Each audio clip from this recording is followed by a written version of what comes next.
Oh, I got Carolyn back there.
Flexibility right now, or the capabilities. Let's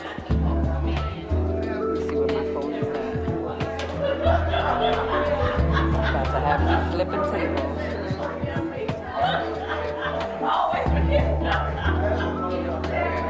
I regret this. Oh, God.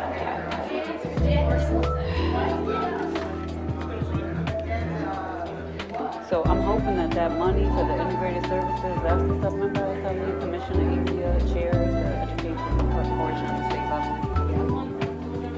That's why I feel like it's better.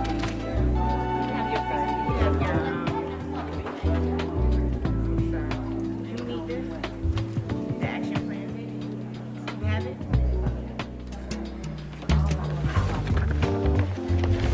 Oh, Sinead. All right. Ladies and gentlemen, let's try to get this meeting started. We're already running a little bit behind schedule.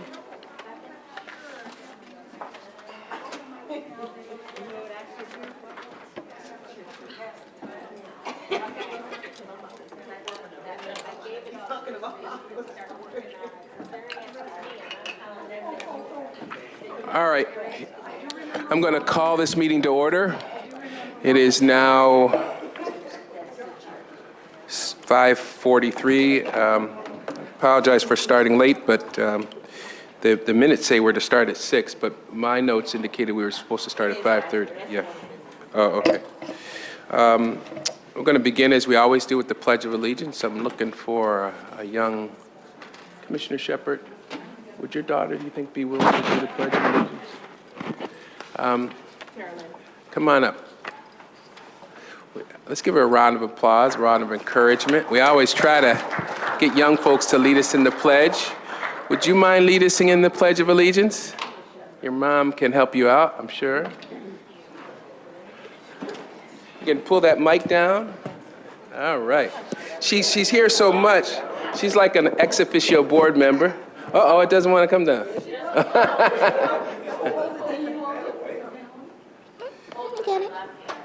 You got it? Yes. Okay, here we go. We're ready to start whenever you are. I pledge allegiance to the flag of the United States of America and to the republic for which it stands, one nation, under God, indivisible, with liberty and justice for all. Thank you very much. Let's give her a round of applause. Thank you very much. She did an excellent job. I heard somebody say she did a nice job. She did. She did an excellent job. Mike Schmidt is giving her a high five. Well-deserved high five. All right. We have no speakers, correct? Or do we?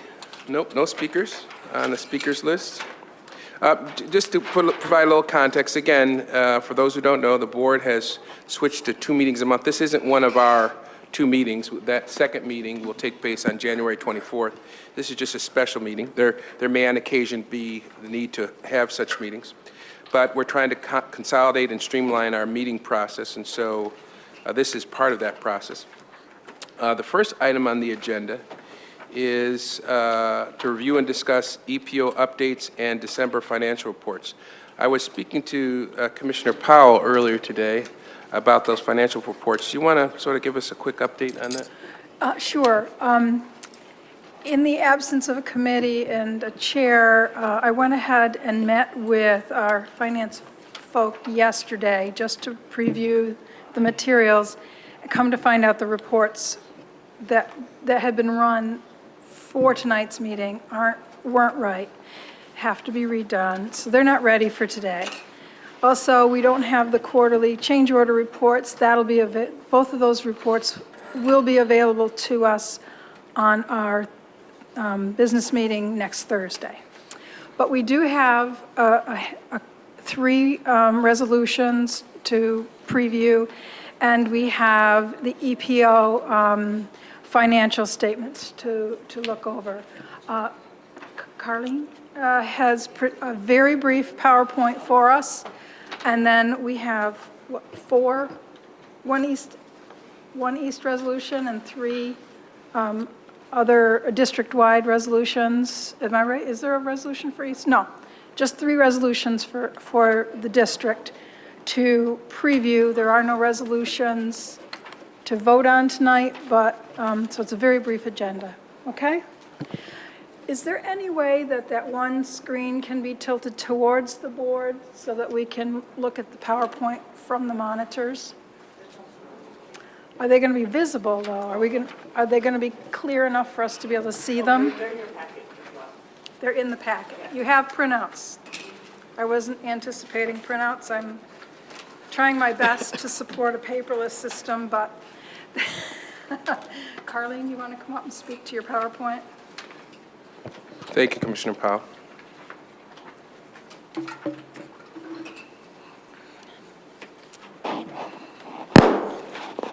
Good evening, everyone. Good evening. Thank you. While they're pulling that up, I won't waste any time here.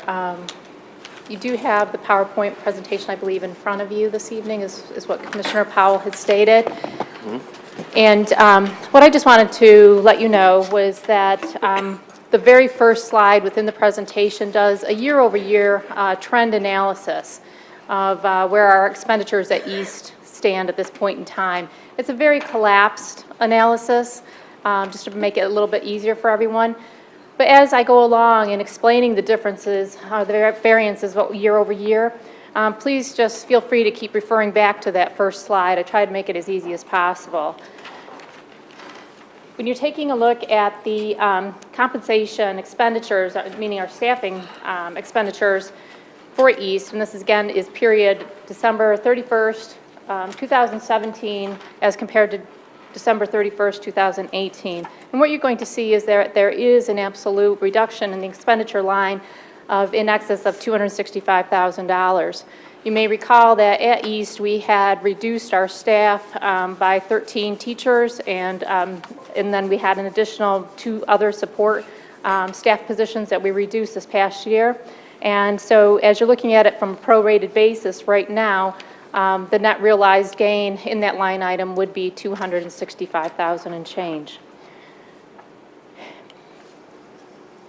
The cash capital outlay expenditure is pretty straightforward and very simple. We had expended in monies to improve the sound system within our auditorium. It was a sound system that was neglected over the years, and we invested the money so that not only would East have access to a better sound system, but it makes it more community friendly so that our community partners could come in and use the auditorium for their forums as well. The interesting thing about financials is that as you go along, it's always going to be dynamic, it's always going to be changing. And even though the expenditure for that sound system was recognized within the 12/31/17 financials, Later in the year, we were able to move that expenditure over underneath the community schools grant. So even though it's showing as an expenditure at this point in time, it truly ended up being a grant experience. So pretty much net year over year, it's just the way the numbers fell at that point in time. And we're looking at now the facilities-related expenditures and technology. We are moving to a more digital platform, and so therefore what we're going to start to see will be reductions in the traditional instructional supply line items. So if you have paper and that type of thing, it's going to be reduced because we're moving to a more digital platform where we are using software to accomplish the tasks. And as Commissioner Powell is stating, moving to a more green-friendly environment of moving away from written documents, hard copies. When you're taking a look at the all other variable expenditures, I coupled that with the miscellaneous expenditures, we're $75,000 to the good, and that is in alignment with the promise that Dr. Nelms had given you at the beginning of the budget year, that it was our intention, our absolute intention, to continue to reduce reliance upon outside vendors. So in summary, one more slide. We are looking very favorable year over year. We're looking at approximately $441,000 to the good, and we do fully anticipate that we will be returning unexpended funds back to the district again at the end of this year. Very good news. Any questions? Nope. Okay, thank you. Yep, thank you. Commissioner Powell, you want to finish the review of those 3 resolutions? Yes, if you'll look at the yellow pages at the dais, we have, Everton's not in the room, Rodney's not in the room. I guess I'll just have to speak to these. Can you hold on one second? Because I realize, I'm sorry, Commissioner Powell. This is all new to us, this process. Normally, what Commissioner Powell is doing, for those of you who don't know, would be done at a committee meeting. Now the whole board is considering these resolutions. As she indicated, we're not voting today, but the whole board is having an opportunity to review. So it appears that there's a bit of a glitch, and I could be wrong. Normally at the committee meeting, Everton or someone else in his staff would provide some presentation on these resolutions, and the chairperson would not be doing that. Exactly. Is there some reason why, and again, this is new, so maybe they just didn't put it in their schedules. Is someone here? Well, I do know that, Everton knew that we weren't going to be presenting the financial reports today. Right. I don't imagine it escaped his attention that we do have resolutions to speak to. But we could have the sponsors of each resolution. We can do that, and I'm also making sure that Everton knows what the agenda was and the timeliness of it, so we're checking right now for him as well. I do know he wasn't aware of all the formatting, so we will take care of that. But if you need individuals up for the resolutions, we can do that as well. Actually, I do need to he just arrived. Okay. I do need to There he back is. up. I got ahead of myself, and I didn't ask my colleagues if they had any questions for Carlene and the East High financial presentation. She asked us if we had any questions, Okay. so she covered that. Good, okay. My hope is that on next Thursday's meeting, we will do a similar PowerPoint presentation of the district's financials. We'll focus on the variances, but the actual expenditures over the budgeted expenditures and why those variances might exist. But Everton,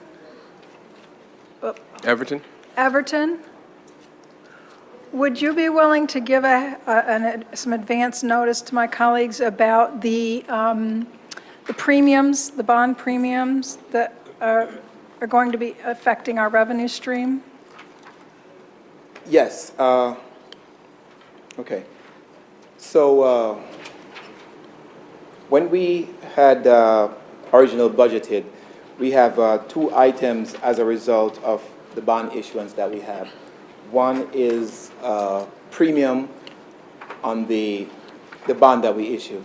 And what that is basically when you, like a corporate company, you go out to issue a stock, and the rate that you get for the stock is more favorable than you anticipated. So when we issue a bond, the rates were more favorable than we anticipated. So there is a premium on our bond price. So that's a give for us for about $4 million. Our capital market brokers, they declared that to us about a week ago, that we have that money coming into us. So that's something that was never planned for, because you never know what the market is going to do. So that's one piece. The other piece was subsidies and capitalized interest. And what that is based upon the amount that you borrow, the state will reimburse you a subsidy and or what we call capitalized interest on the bonds that we have. Now, this is the last year that we are going to be eligible for it. So in our budget for next year, it's not there. But based upon the numbers we have for this year, it will be in the report that we are going to be presenting next week, Thursday. That's about $3 million. So those will be in the actual reports that we are presenting when we present the financial report next week. So we have a windfall of about $7 million. That's, And again, this is the only year, last year we were getting it, because the state let us know that you're not going to get it going forward. We have been getting this for the past 5-6 years, and this is the last year they said that they're going to allow us to get that capitalized interest and the bond premium. So I just want to clarify, so I don't look at it as, for myself, as a windfall. It's like, we're going to be losing $3 million that we have had in the budget up until this point for the next budget year from the state, because it's ending this year. The $3 million, Yes. it's ending. The $4 million, that's a one-time thing this year.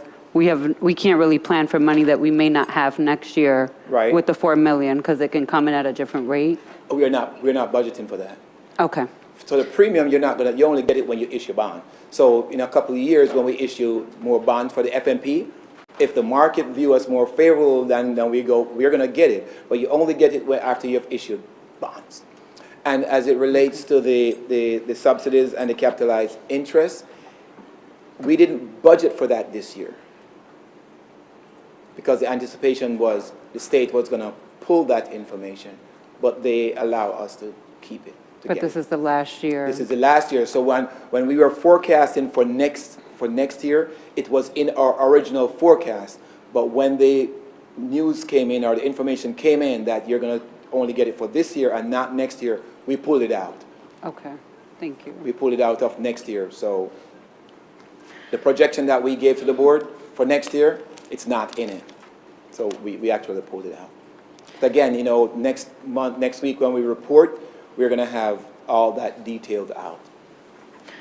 but that, as Cynthia was correct, that all $7 million is a windfall this year. It will be applied to our reserve. It'll offset some of the $20 million in reserve that we had pulled to balance the budget. Not to leave it on the field for play. Yeah. It's going to be taken out and reduce the $20 million that we have to that tune. Excellent. So Everton, would you like to speak to the resolutions before us as well? Well, the resolution before us, the only 619, from a purchasing point of view, like food service would submit to us that they need all these things. And one of the things we want to make everyone know is that BOCES, when we did a bid, BOCES actually provided the cheapest rate. So that's why before you is a resolution to go with BOCES, because we actually did put them through the bidding process, and they came out as the best price. So as to why they're utilizing all that resources, then we'd have to get someone from food service to talk about that. But we wanted to make sure that the board knows that this went through our procurement process, where we went out for bid, they were the lowest bidder, and that's the process that we have. If Mike can explain why this is necessary. Is this for Food service. this year?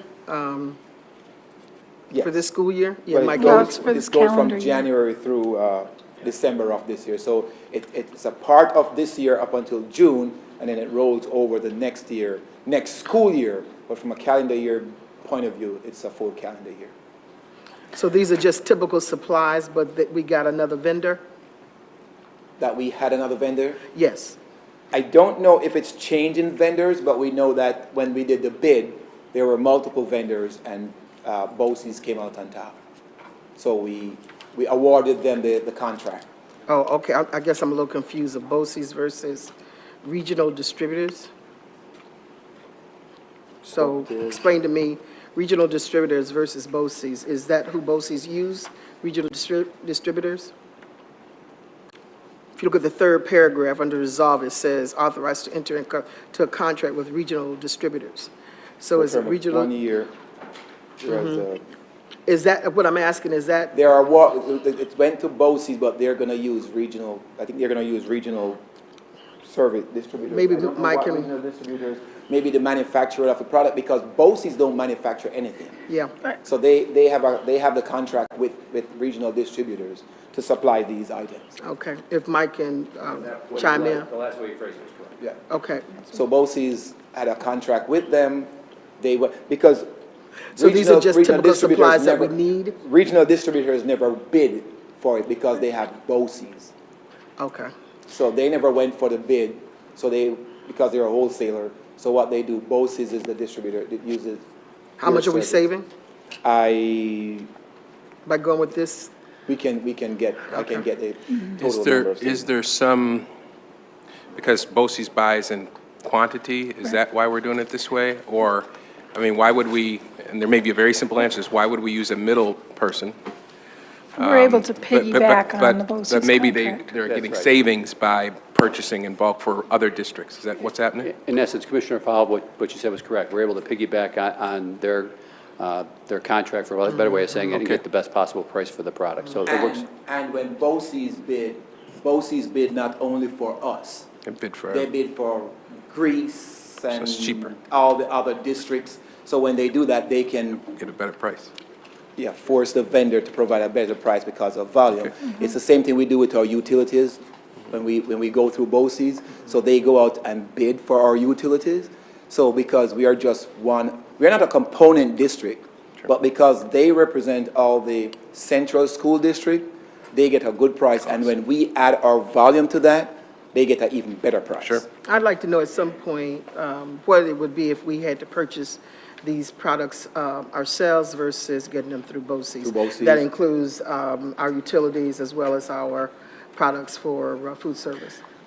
We should be able to get that information just by looking at the results of the RFP process and find out who the competitors were and where we do have a document that references the BOCES bid, but we don't have the other potential providers to compare schools, that to, right. so. But we can find out from them. Any other questions regarding 619 or 6? Do we know what the maximum amount of the contract is in 1 year? It's not done maximum as a amount. not to exceed in this case. The purchases have to stay it- within the food service budget, so they're not going to buy any more than they can use in this year. And it also depends on the volume, so that's why when we bid, if you notice in the line, we determine a price for each product, or each class of product. So it depends, one, on the volume that we're using, and I don't have the volume as to how much we're using in food service for each of those products. So when we negotiated, or we went out to bid, they had to bid on each of the categories that you see highlighted here. And that's the best price for each of the categories. Yeah, Mike was saying it based upon the menu for the next 6 months. So, and also, that depends on the volume. So, because sometimes we can't predict the volume, we go for the best price for each of the category. Just like with Staples, when we go to Staples, we don't bid Staples $500,000. We bid Staples each of the items, and we drive the price for each item. So irregardless of how much you purchase from Staples, you're still getting the best price per unit. And that's how it is. But, you know, we can go back and see what volume of each of those we have utilized, like for last year, and multiply it by the individual price to come up with what a volume price would be, if we like that. Any other questions on 619? Okay, we aren't actually voting on these until next month, though. Right, that's right. Next week, Next week. okay?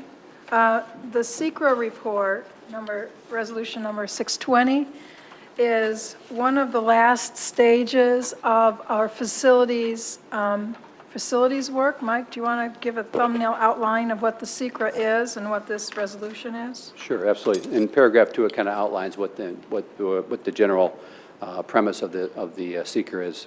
In this case, the seeker is for our entire CIP projects for the summer of 2019. It's in essence the last step of the process. It will be submitted to state ed, and what it shows is that there is no impact to wetlands or anything of the sort of any of the projects in this particular phase of our CIP, not the FMP, just the CIP work for this coming summer. I think we've got 18 projects across the city. So it's a order of operations that we need to do on an annual basis as in line with the state ed guidelines. Liz, you have a question? Yeah, so it sounds like the question is our construction impacting the environment? I'm wondering about in the opposite direction, as in the environmental concerns that were around St. Paul lands. Right. What about the land having stuff in it that might impact the building in the other direction? Absolutely. So anytime we go into the ground for any particular project, there has to be all sorts of testing, because many of the sites adjacent to schools, in some cases are brownfields or whatever it might be, all that's required in the process. So the best example would be our current work at the former number 6, our new number 22 school. The addition that approaches Upper Falls, we had to test all that particular area, do all the soil samples before we went into the ground. And if we had found something in that case, we would have to remediate that particular area. So this is different than that, because it's obviously the way you stated in the forehand. But before the project actually begins, all that test work needs to be done. Much of the work here doesn't involve us going into the ground. We're not putting additions on any buildings or anything of the sort. But we did do it, for example, at the project at number 19 most recently. We did some test work there on the front end of that building. So there are circumstances, but they're very rare in our CIP work. I have one question. I was wondering, who makes the certification that all the projects are routine, are not sensitive? We hire a consultant to do all the test work for us, and that's part of the process that we go through out of CIP work. And that consultant will make a determination based upon their analysis, and then that analysis is provided to state ed. So I was wondering, in the last line, maybe it's a question for Carl, is it possible to say based on that certification, the final determination of the Board of Education is such and such? Yes. Yes. So if we could just make that one change based on the certification. Can you state again what you want to see changed? Under resolved, on the last line. Yes. Based on the certification of the corporation, it is the final determination of the Board of Education. And again, what's beautiful about this process is when this comes up for vote next week on the 24th, those changes will be included. So we're only talking about, though, the central office emergency generator? This is a reference to all the projects that we're doing this summer. Okay, so, but it includes this Right. central office? Yes, it does. And what is that? What is an emergency generator? So in fact, if you recall, back in the spring, we had last spring, we had a power outage here. Our generator on site didn't function as it normally should. It kind of reached end of life. 15, 20 years, and it was so what we needed to do, so you saw we actually were using a backup generator, storing it here in case we were going to need it over the course of that time. We're now, because all of our operational systems are housed here in the basement. That's where all of our emergency backup and so forth is. That we need to have a generator that's on site that can actually function to keep that going. Right, the generator previously allowed for us for about 90 minutes of us to get the power back running, and that normally would work in the case of where we are in terms of the power grid, but just did not feel comfortable as a long-term strategy for us to go ahead and do that because we're going to continue to house all of our essential systems here. So the decision was made to put a generator that not only would be able to function in a much longer lifespan to keep the building operational, but also would support other systems in the building as well. So we could continue to work. If the power were to go out, we would not have to send everybody home, for example. So we could maintain about a 90% operational capacity. So the question to the clerk and to Mike, you got the changes that Commissioner Davis had requested? No, I was not able to capture the changes. Can you restate what? Oh, sure. I don't have the name of the corporation, but based on the certification of the corporation that's making the certification, this is the last paragraph, resolved. Resolution 620. So you would like it to say resolved? It is the final determination based upon the company that conducted the work. The company that. Yeah, then the Board of Education would, all right, once I consult with, okay, very good. So you know where we're headed with that? Okay. Okay, thank you. Terrific. Okay, we'll make the adjustment. All right. Okay, Thank you, everyone. okay, the next resolution, 621. Oops, I'm sorry, 625. We're not going in number.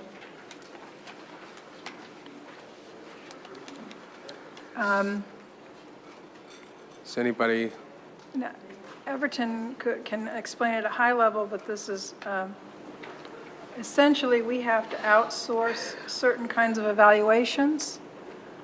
Everton, is there someone who can explain this, who's actually on the evaluation side rather than the finance side? okay. Well, I have a question for the finance side as well, so. Okay, Okay. so what is clear to me, and again, I said last week of my own performance of this new process, I might be making mistakes, so what I'm about to say, I've said about myself. We have to pay attention, and again, I made mistakes last week because this is all new. We have to make sure we are ready to do this. This is a new process. And you have to, people are, and again, I made the mistakes last week. People are looking around, who's gonna talk about this? This is the committee, essentially. That's what we're doing now. And I've been to many finance committee meetings, and there's never been a glitch. People are always, all our committee meetings are always set. This is a new process, so I'd ask you guys to sort of tune yourself into what's going on to make sure that there's somebody here that can address these things.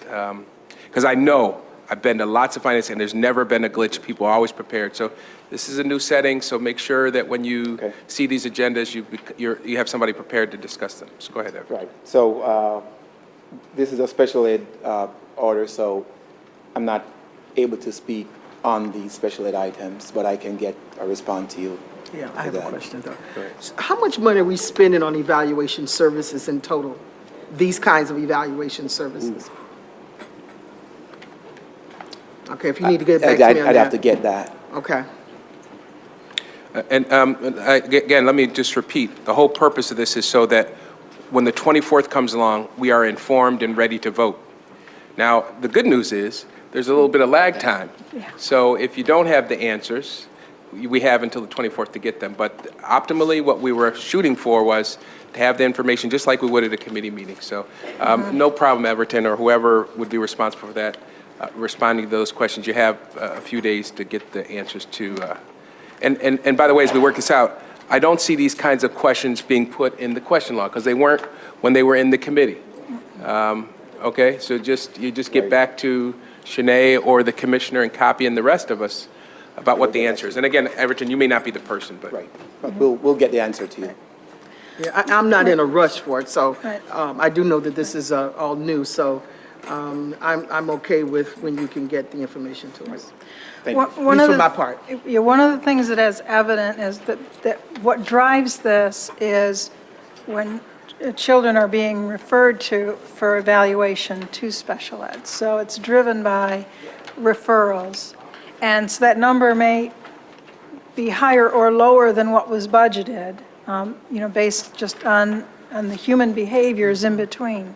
But the numbered, the agencies listed 1 through 7 are essentially those organizations that have the technical support to provide The evaluation.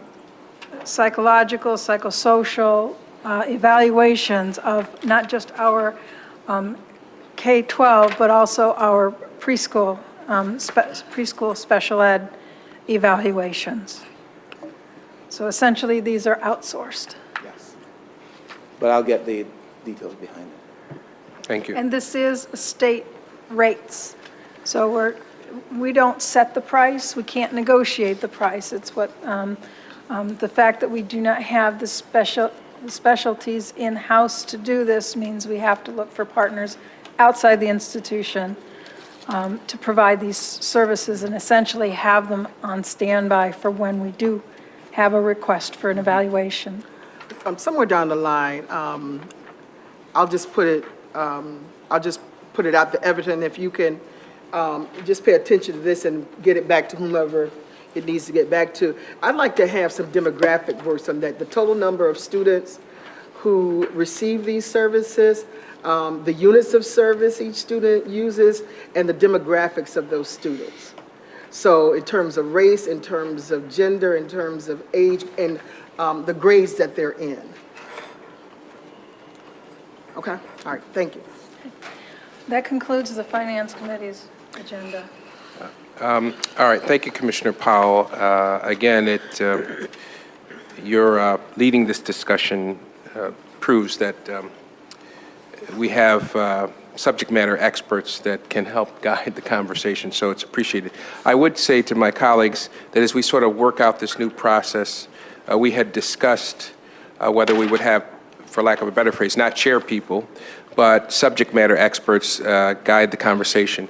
I don't know at this particular point whether I will literally or figuratively turn over the gavel to that person.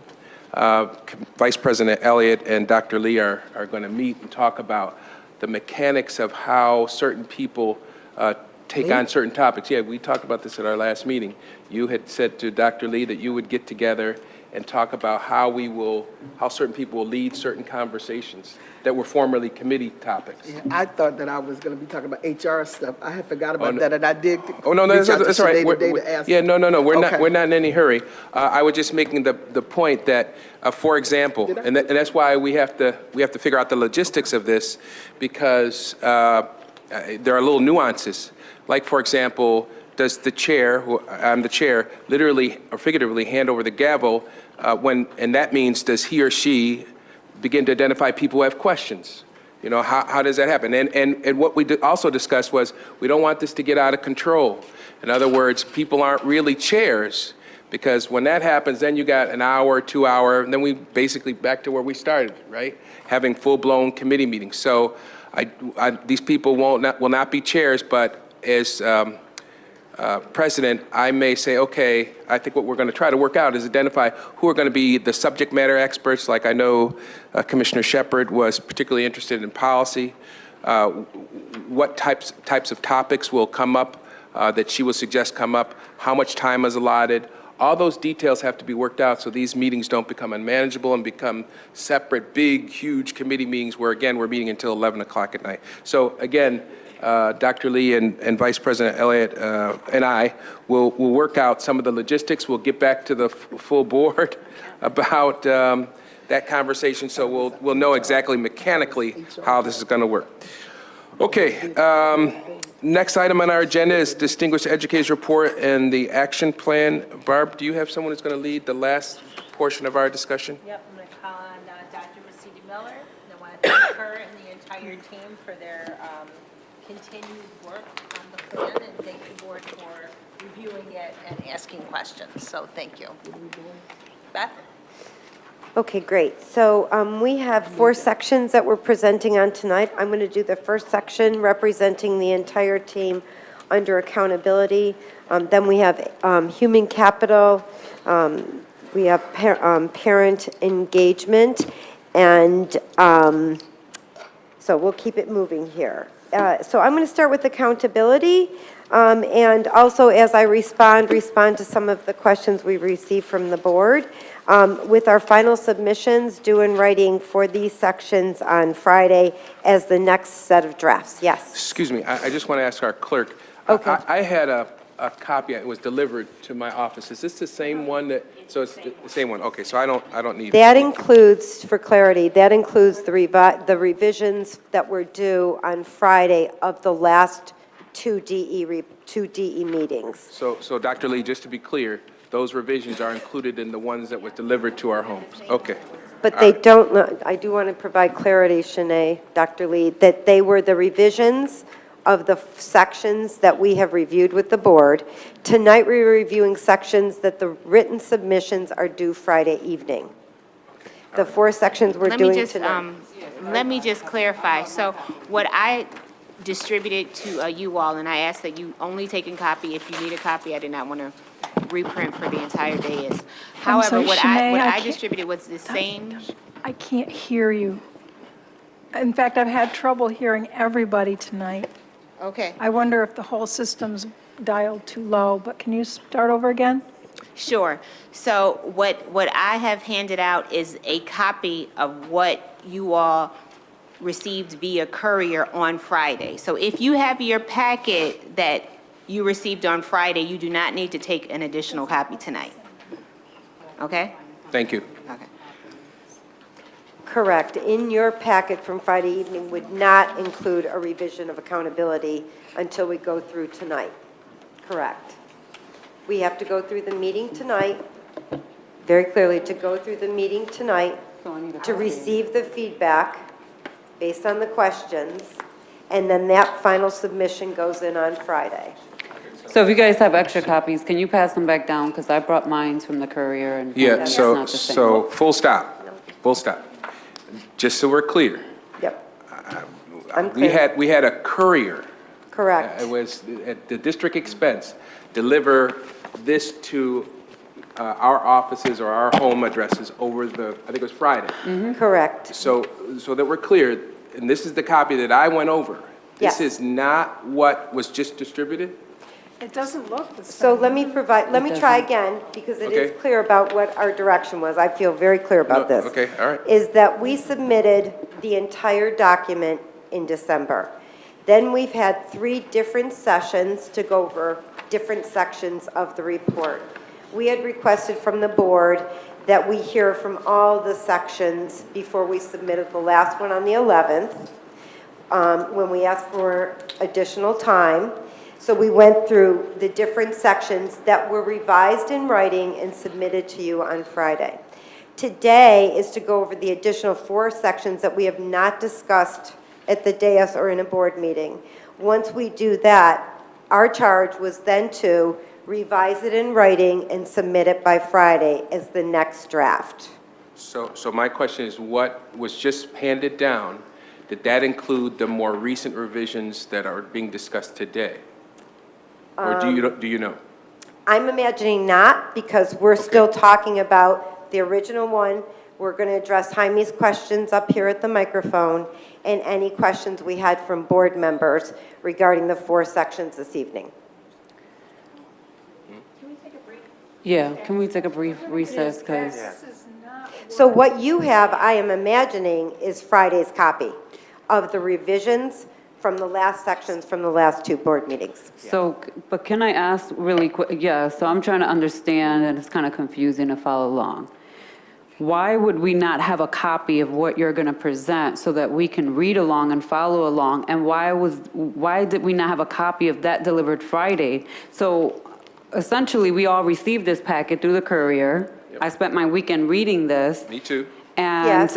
here I am, and now you're talking about a section that has been revised that we haven't read or seen, No. and we have, So let me be, I'm sorry, Commissioner. it's okay. That's 'cause I kind do of what it's wanna- coming across, so I'm trying to I understand. want to be crystal clear, because I feel like this has been the clarity I've had right along, is that we had, I know I'm repeating myself, so let me It's try one more okay, time. I'm trying to follow along so that we can. Okay, we submitted the entire report.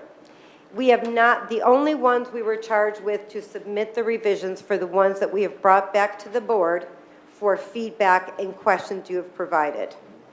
Those have been the sections that were updated in writing and provided to you on Friday night electronically and by courier, because the suggestion was it was so much to see electronically.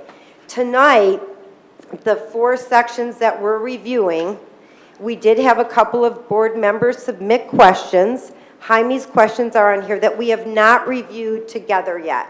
Once we review them together, like these other ones, then we put into writing the revisions, and we submit that to you on the 18th. Right, but my question is, why didn't we have those revisions that we're going over today before Because today? those are, the written revisions are not due till Friday until we discuss it here. So I think your thought process was, this was, the part that we're here to discuss today was a work in progress. It's not finished. You will use this conversation as a means by which you will provide us the newer draft. Is that right? Particularly around these These 4 particular items. round, I get it. Yeah, yeah. Oh, go ahead. Sorry, I just wanted to give one quick explanation. So I know Dr. Lee just passed down this sheet right here. If you just take a look at the first 2, so the first white section that's dated the 10th and dated the 17th, all those sections we had a meeting on that we discussed. So what we got in the courier was everything that they took back from our feedback from those meetings, and they gave it to us. The only reason why it aligned tonight with the last 4 is because we ended up pushing back the submission date. Against my will, but it was the majority, but that's okay. So that is why it wasn't in Friday's packet. So everything got put on one day when originally it was separated. So then, can I ask, because I do apologize, I was not here for about 4 weeks. And so coming back, these topics from teaching and learning to organizational structure, where it says 1/11 submission date, what we received Friday, these are our responses? This is what we are submitting in a second draft so far? What we got in our package Friday took us up until the second, the 2 columns there. This one and this one, the ones that's dated 12/10 and 12/17. That's what we have so far. Now, will that be the final submission to the commissioner? Is that what your question is? Yeah, because when I read through this, I don't feel like the majority of this is not, for me, detailed enough in an actual action plan. It's very generically written in response. And I'll give an example. So I'm just trying to understand, like, teaching and learning, I'm just going to throw it out there. Create and implement a vision for a best first instruction, including differentiate to support, enhance, blah, blah, blah.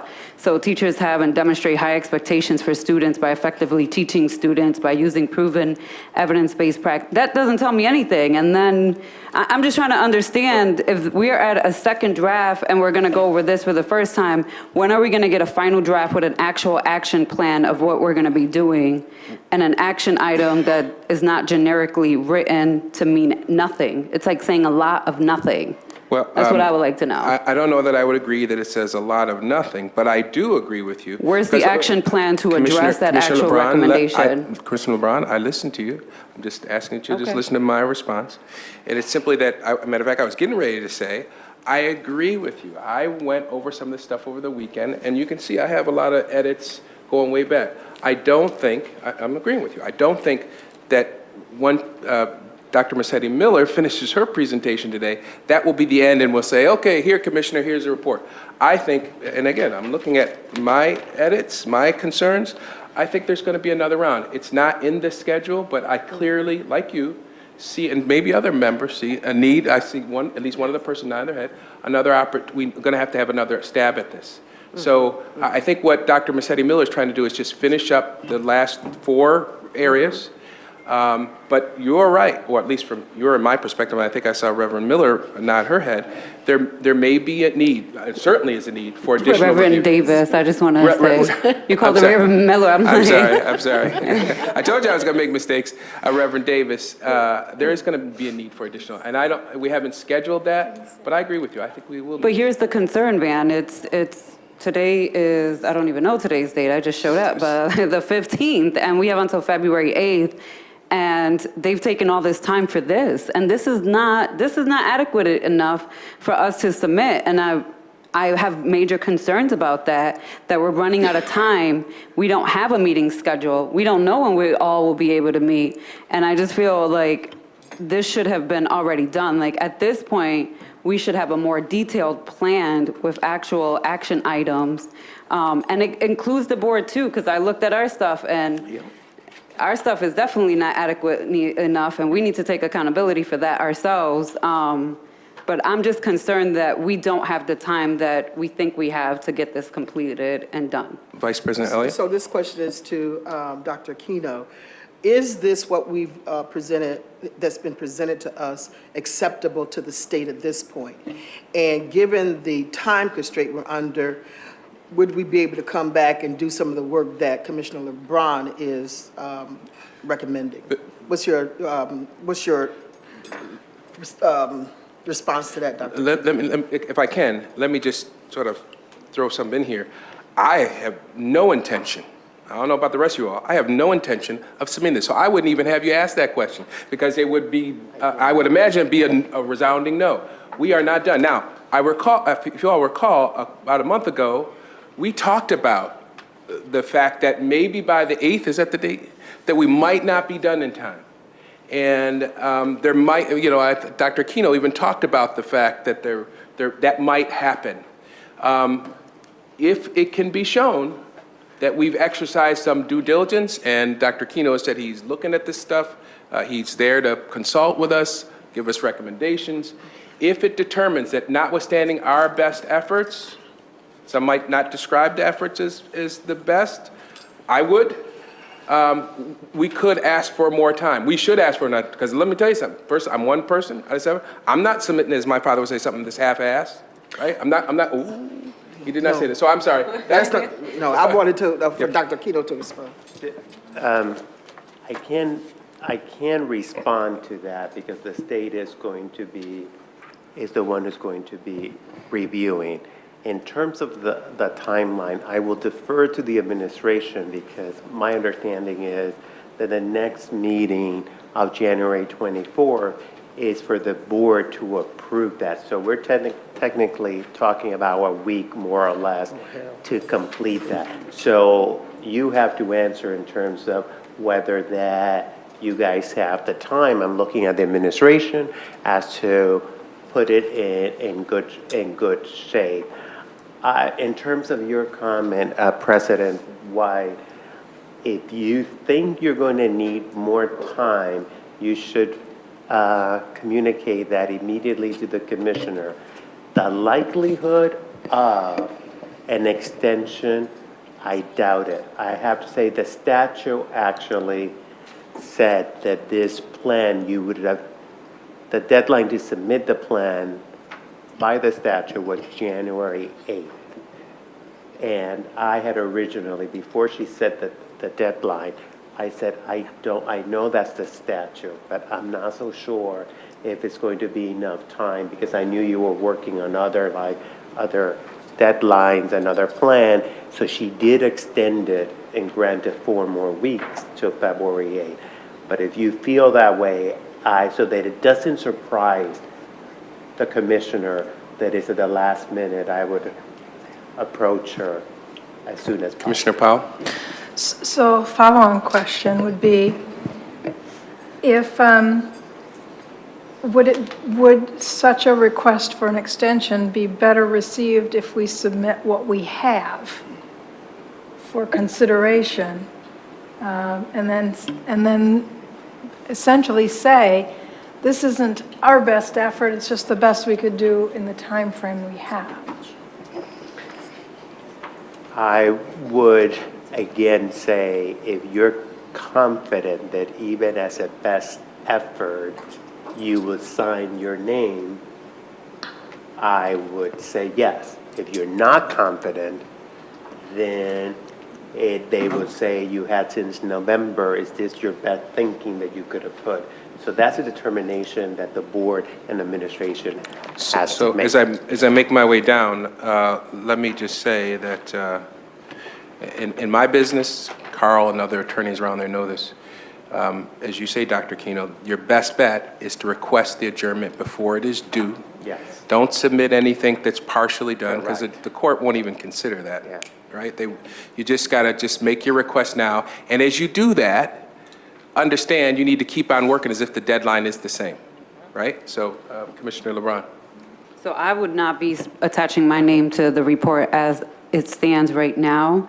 I will also like to just add that there were comments, and you guys know I'll be the first one to jump on reports and submit lots of questions.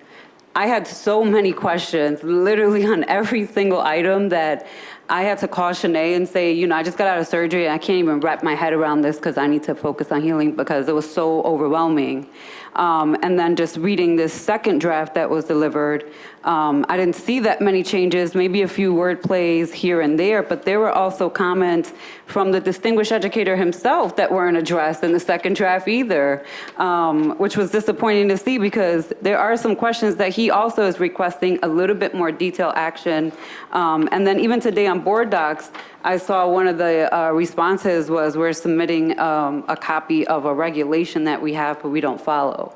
That to me, I mean, all of those things, I'm just not attaching my name to as is. I also don't believe that the state is going to give us an extension. So I do think that the board and administration need to figure out what we're going to do in the next 2 to 3 weeks to get this where it needs to be so that it can be submitted. And if you guys want to go ahead and submit the request for an extension, I do strongly believe she's going to come back with a solid no.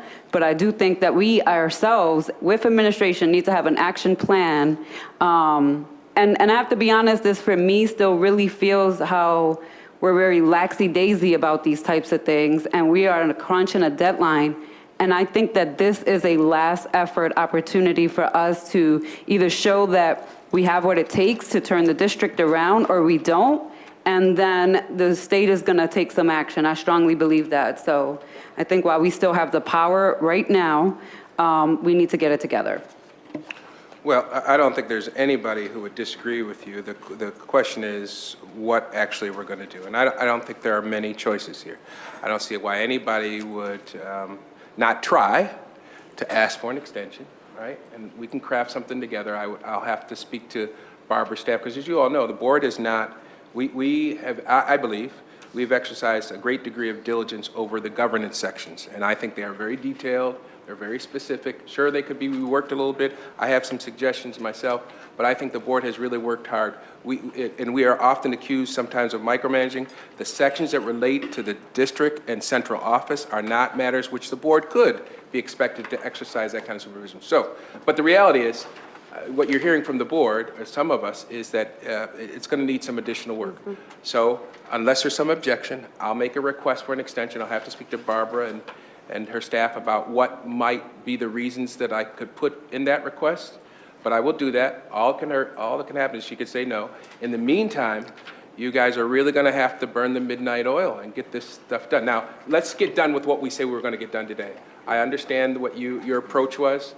I think that's fair. Let's do those 4 sections, and we'll proceed. Yes, Commissioner LeBron. So I just want to add, this goes for us too, and I don't think that our response for the area, so I believe this part is ours, the governance piece for the board. Right. This goes for us too. And I'll give an example. When we were talking about, I did see that you guys put some topics on the training. None of those topics are adequate financial, budgeting, understanding, and professional development. I appreciate that we at least identified 6 professional development sessions, but personally, an action plan would have been, these are the 6 dates we've identified from January to December. These are the individuals that are going to come in and train the board. These are the topics that they're going to be discussing. I think that we still have work to do, and I don't think that that falls just on Shanae's response. We as a board have to decide that. It says right there that we're going to have a process of developing a professional development plan for 2019 fiscal year by February. Well, we don't have to February 2019 because the report is due February 8th. So we should have that detailed in there, exactly what dates we're going to meet, who's going to be doing the training, and what the topics are. Just want to throw that out there. That's just one example from this whole thing for board governance. Okay, so I think it's really essential that we accomplish what we said we were going to try to accomplish today, which is those last 4 sections. I think there will be time for board members to share their concerns about prior sections, including the board section. I would disagree with you a bit about what level of detail, dates of professional development.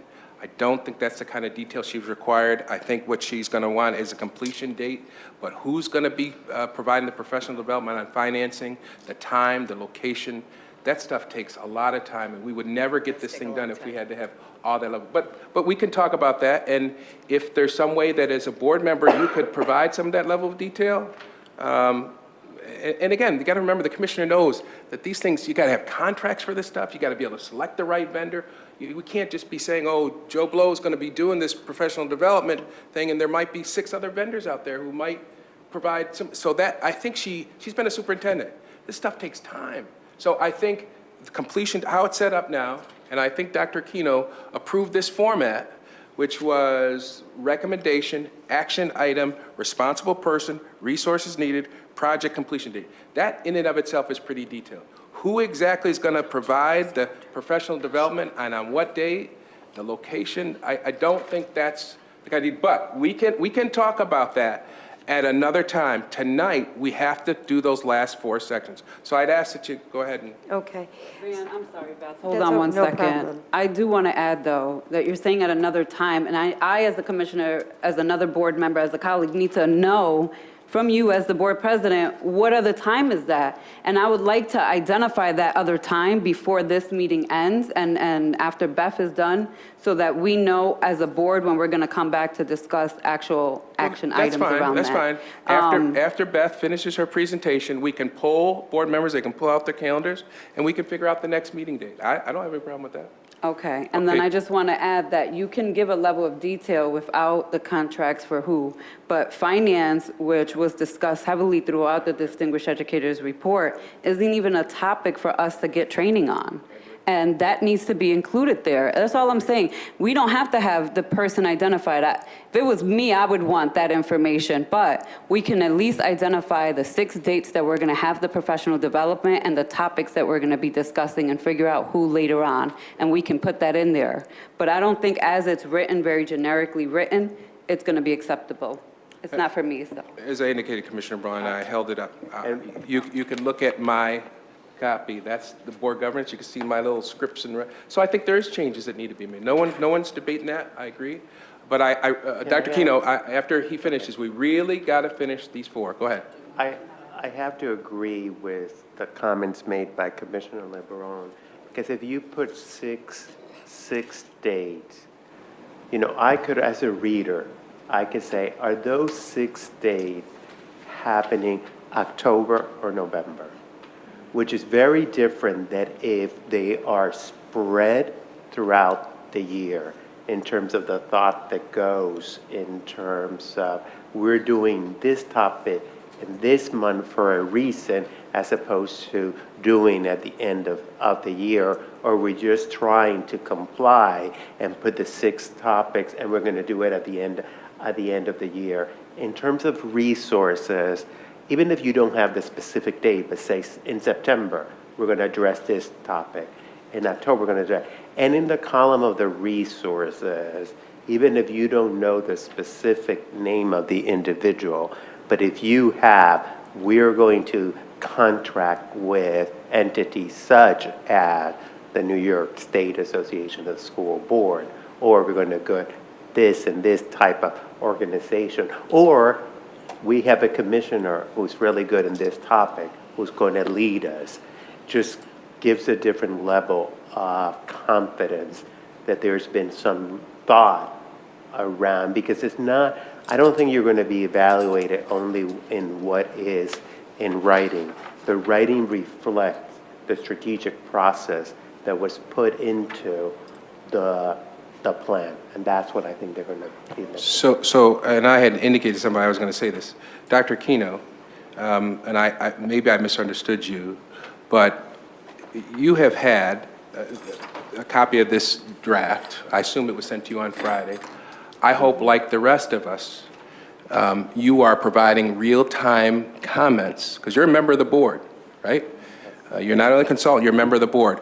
I do not want to see us in a situation where we could have gotten your advice and counsel, like we're getting it tonight, and have this thing submitted, and then we find out, wait a second, sorry, and I want to be honest about this, because I think this is what Commissioner LeBron is talking about, and the whole community is talking about it. We see people from New York State talking about what they're going to do if we don't do X, Y, and Z. So let me be clear about this. If there is deficiencies, as Commissioner LeBron has identified, and you apparently have agreed, if there are deficiencies, you are a member of this Board of Education. I'm assuming that you are going to provide the same kind of input as you just did now in real time. So, you've had this thing since Friday. My hope is that you would provide the same kind of analysis that Commissioner LeBron and others would have. Is that not a reasonable expectation? So first, and we have to clarify with the commissioner in terms of my role as a board member, I'm a non-voting board member in submitting this.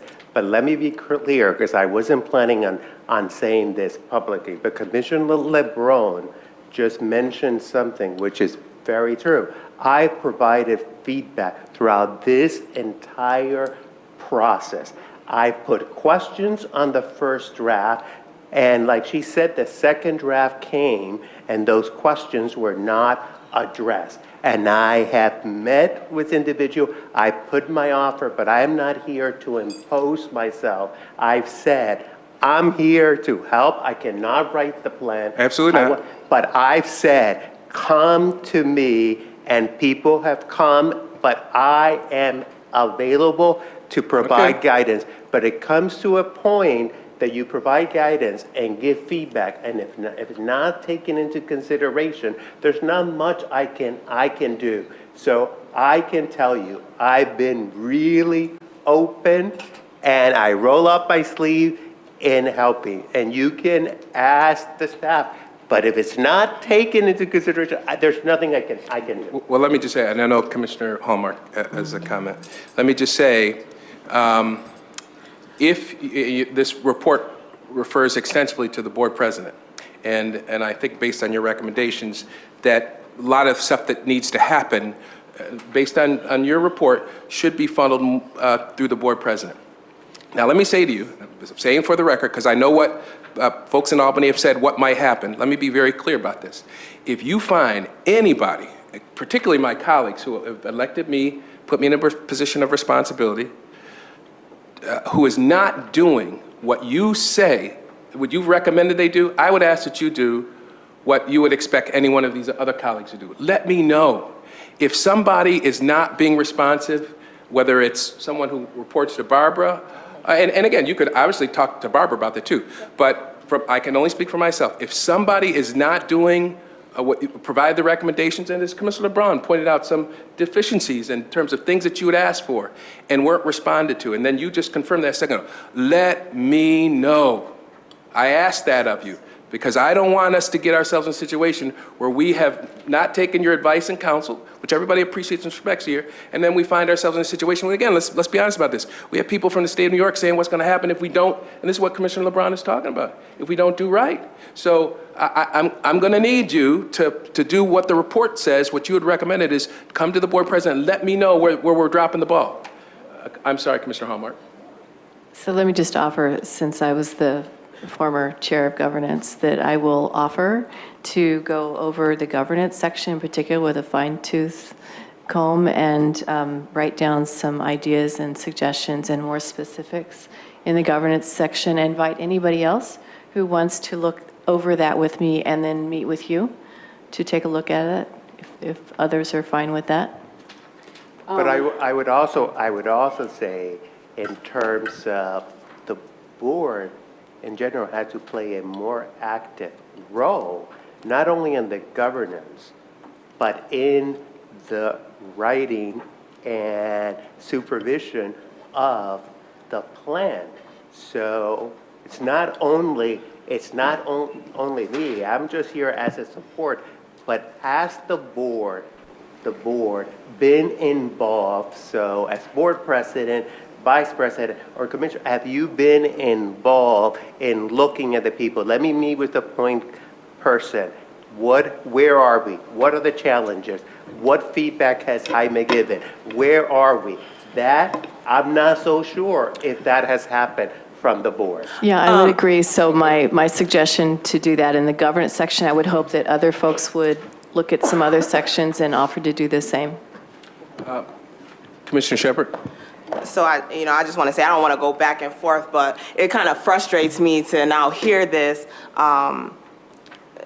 coming from you, Dr. Aquino, when we're constantly told that we can't micromanage and that meeting with people is us overreaching. And I've expressed the fact that we have a short amount of time and we shouldn't have pushed back the date to see the first draft, because then we could have had these questions weeks ago and would have known that we needed to make some changes. And I mean, that wasn't what the majority wanted to do. And it just frustrates me now that we're sitting here on the 15th and we're being told that, that you hope that we've been more hands-on, that we've been doing all these things, when the conflicting narrative has been that we shouldn't do that and that we should wait and we should follow this schedule right here. And I'm extremely frustrated because I don't want to have to ask for an extension. That's one. And the second thing is that we were given a short amount of time, which is fine. But if we had commissioners that are willing to go in and help, like, the word micromanaging is so negative. That's not what this is about. This is about us trying to uplift this district and get in something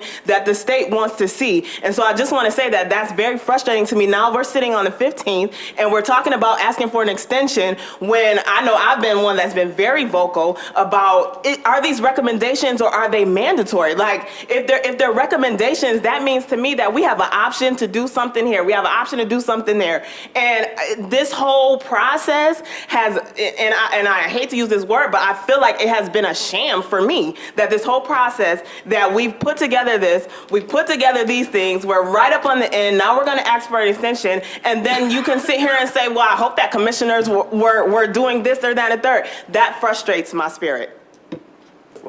Well, let me just respond to that, because if you remember, Commissioner Shepard, in one of the meetings, I actually clarified what I meant by making the distinction between hands-on and hands-off. And I gave an example of when I said the difference between management and governing, that you should be governing through the superintendent and holding the superintendent accountable.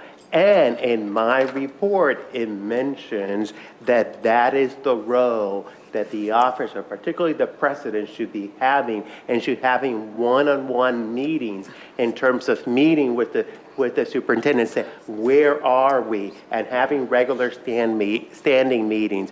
How are we doing? What are the challenges? Then informing the board, here are the issues that are going through. That has been pointed out. I gave it, particularly if you remember, I think it was Commissioner Hallmark or somebody that gave an example of going to Kansas. And I gave and fleshed that out in terms of what the role of the board would look like. It's not just like, if you remember, just saying, well, we want to go to Kansas, let the superintendent decide everything. I said, no. It's like, okay, how are you going to get us to Kansas? Show us the map. What are the strategy? What are the milestones? That has not happened from this board here, and something that the board is supposed to be submitting. And I gave those examples. I just cannot continue telling the board what to do. It's not my role, but that was clear. So it's not that you should have been hands up, and I would not consider that micromanaging. So, and I understand that, but I just wanted to double back and say that what has been in the report is that there has been an issue of accountability, and with us working together with the superintendent. So knowing that going in and knowing we have a short amount of time, I can't focus on if the majority of the board is going to hold the superintendent accountable and talk to the superintendent. My focus is that I have to sign my name to something that's about to go to the state. And I've been getting told in so many words to sit down, allow them to give us something. And here we are again on the 15th with something that is not not up to where we should be at this point, and that's no dig on the administration, because I, as an individual commissioner, I'm here to help, and I've been saying that from the beginning. And even if that goes beyond the superintendent, who we know is transitioning out at the end of this month, like that's our role. Like that's our role in this moment. And I do understand when you're talking about management in the future beyond that, but we're in a crisis right now, and like I'm going to be doing all I can, but it just frustrates me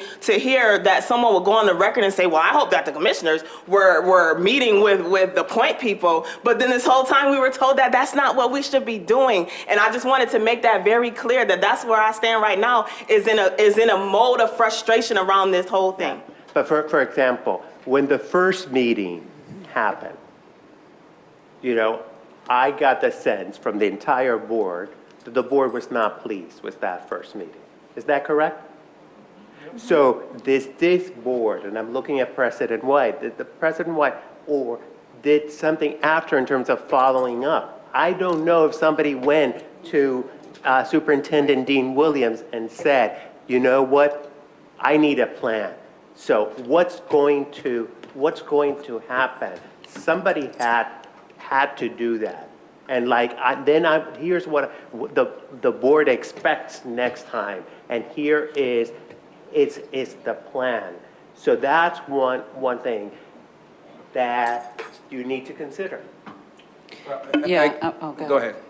No, so I just want to add, because Commissioner Hallmark offered to do the board governance piece, and I feel like the entire governance section is the responsibility of all 7 commissioners.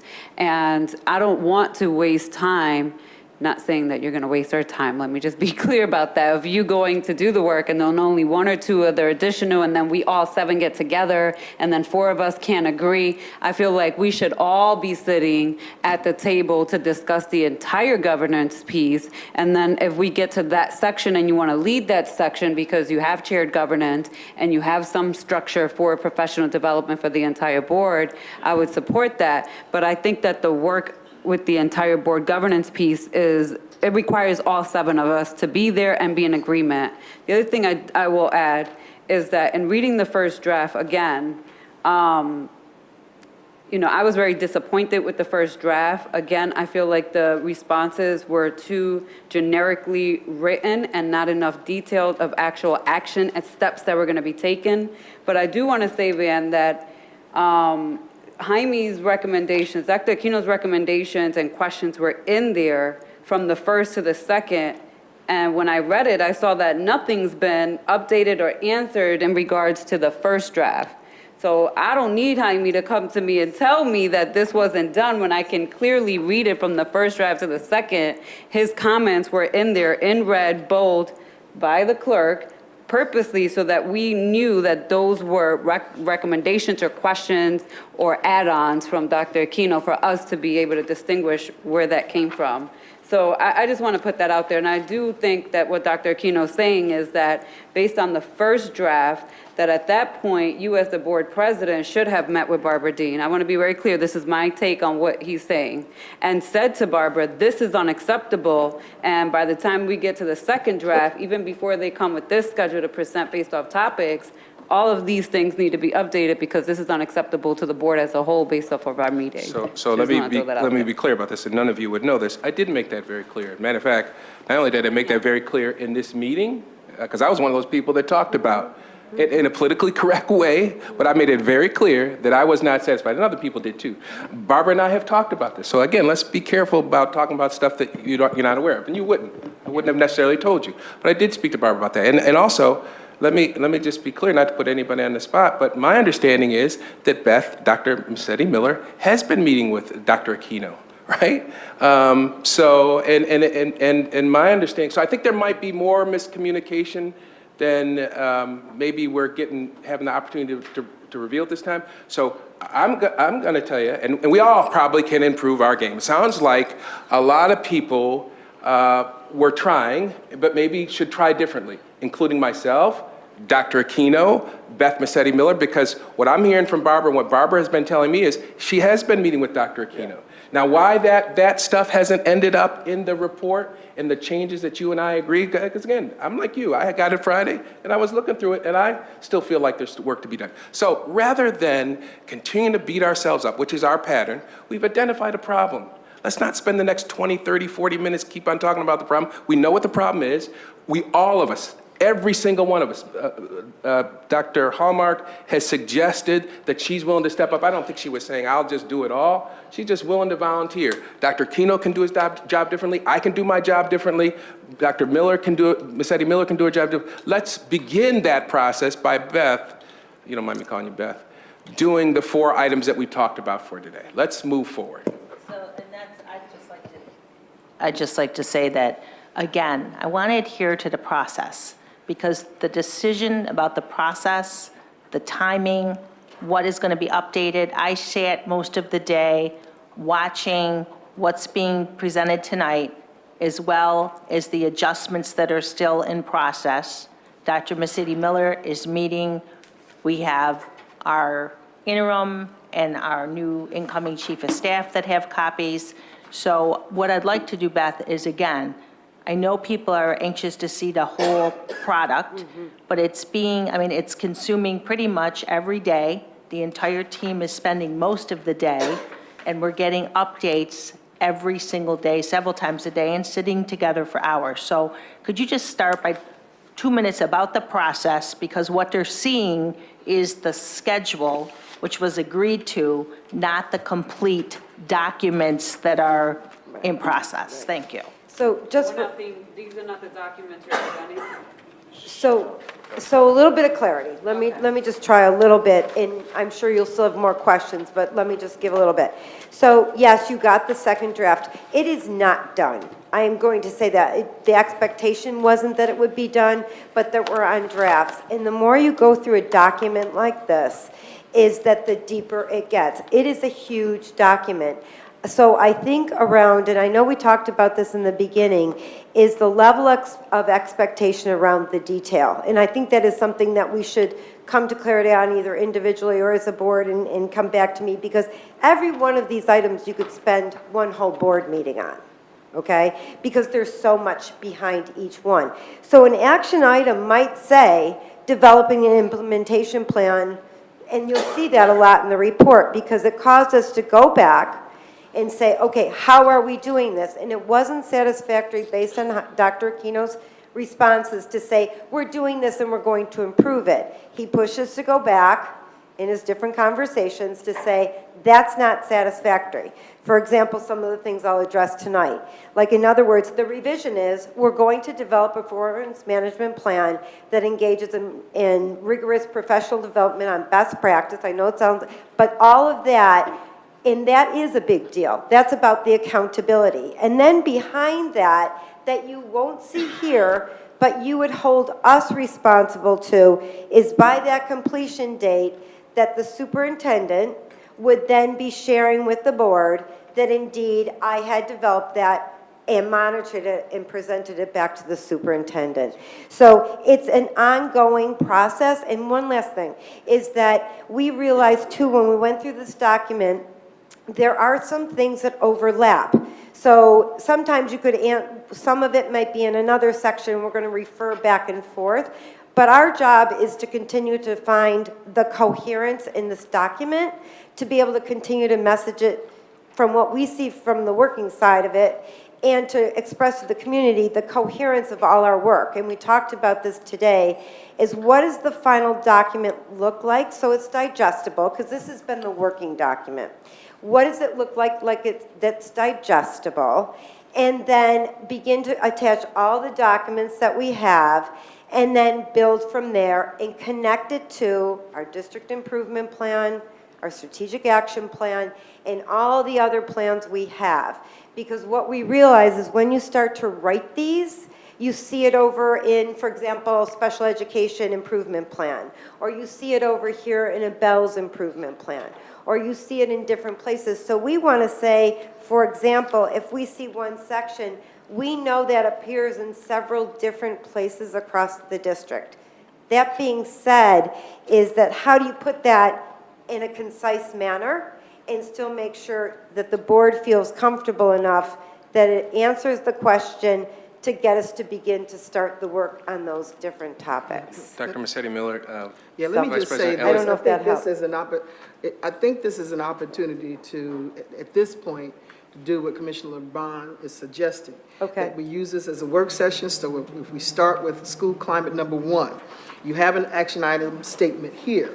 So here's an opportunity for this board to say some of the other specific things that need to be included in this action item. Yes. So I think if we went line by line and included that kind of specific action item information, I think that that would be very helpful for this board and would give you the kind of direction that you need in order to bring back to us some specifics. One of the things, Commissioner, can I say a little bit about that? Is that some of the questions that we got, we could begin to address it. So the board questions that came to us is part of our job tonight, not only to address Dr. Aquino's questions, but for example, the board questions, so we could get up here and could stand up here and then respond to those questions. Yeah, but what we're to keep the saying, process. excuse me for interrupting, Okay, but what no we're problem. saying is that needs to be, we need to see it. It needs to be documented here. So if you had those questions, what I'm hearing Commissioner LeBron says, then those answers to that should have been in here, right? So let me just give you an example. Okay. We will work to continue, we will continue to work with our school climate advisory partners on a monthly basis in order to build trust and improve school climate. What does that tell me? See, that doesn't say anything. So- There needs to be some specifics. So that's what, I'm hoping that, this forum will help us to be able to do, is to respond to the questions, these action steps that Commissioner LeBron is referring to. And I think that will be helpful to the State Education Department that we have, because I've been here long enough to know that we've had these kinds of plans, particularly around the discipline plans that have this kind of language, but very little gets done.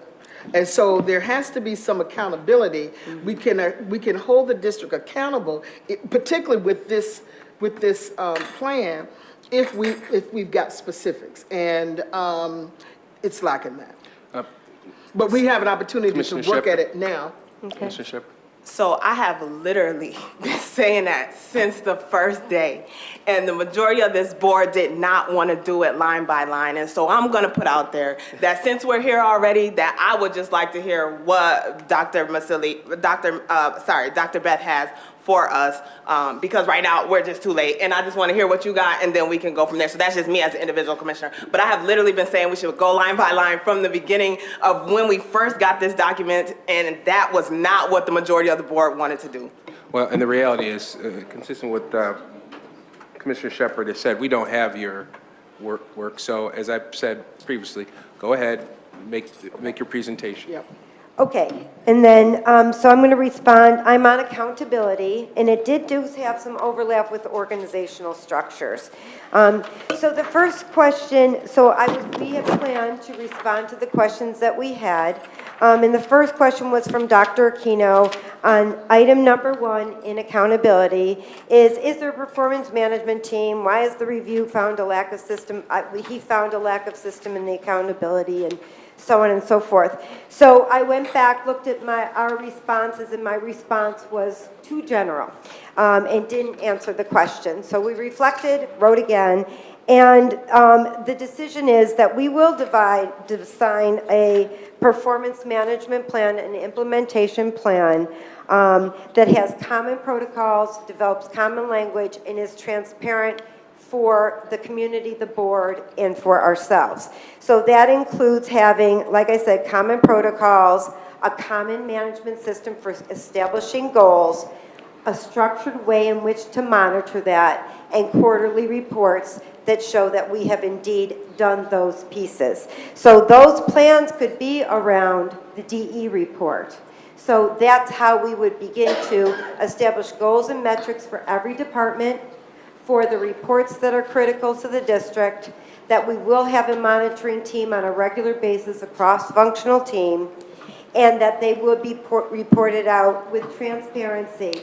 And the other thing we reported the last time too is that we were doing customer service surveys and other surveys that would be incorporated into the management team's monitoring of the systems. So let's just go to implement a protocol where you are. And Okay. what structures will be in place to monitor? So what does that look like? So it will look like a cross-functional team. First, we need to have a clear understanding of what the performance management team will do. So we have to set a clear mission for the team, its function, what is it going to do? So it's not just there to say we have a performance management team. It needs to have clear understanding of best practices around that. And then the goals and structures that are established for the district in different departments, and then how are they reported out and monitored. So the plan has to clearly identify that. I will say we are doing some of that, but it's not, according to Dr. Kino's report, that was not satisfactory. So we need to go back out, look for best practices, look perhaps for a consultant, look for software. We are currently talking to our IM&T department about how does this get monitored in a very open way, also digitally, to understand where we are. That answer?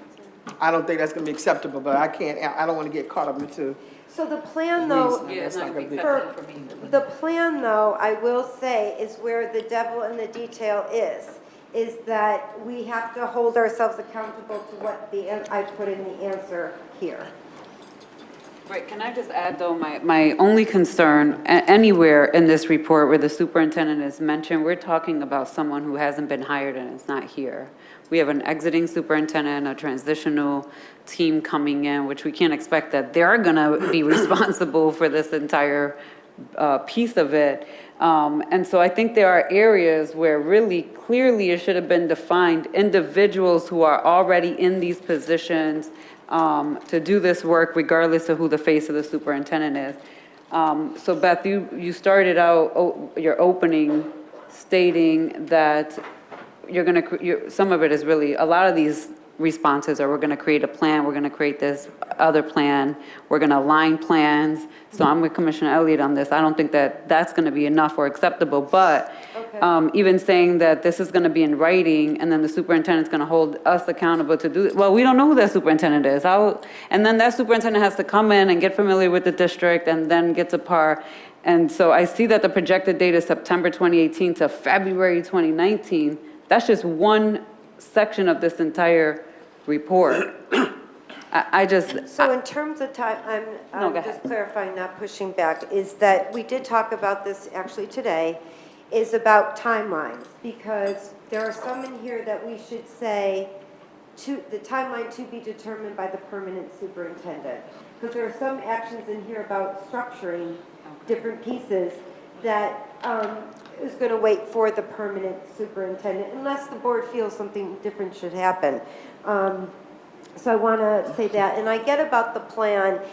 We did begin to start to say in this report that we have structures, here's who's on the team, and that the feedback was that wasn't a satisfactory response.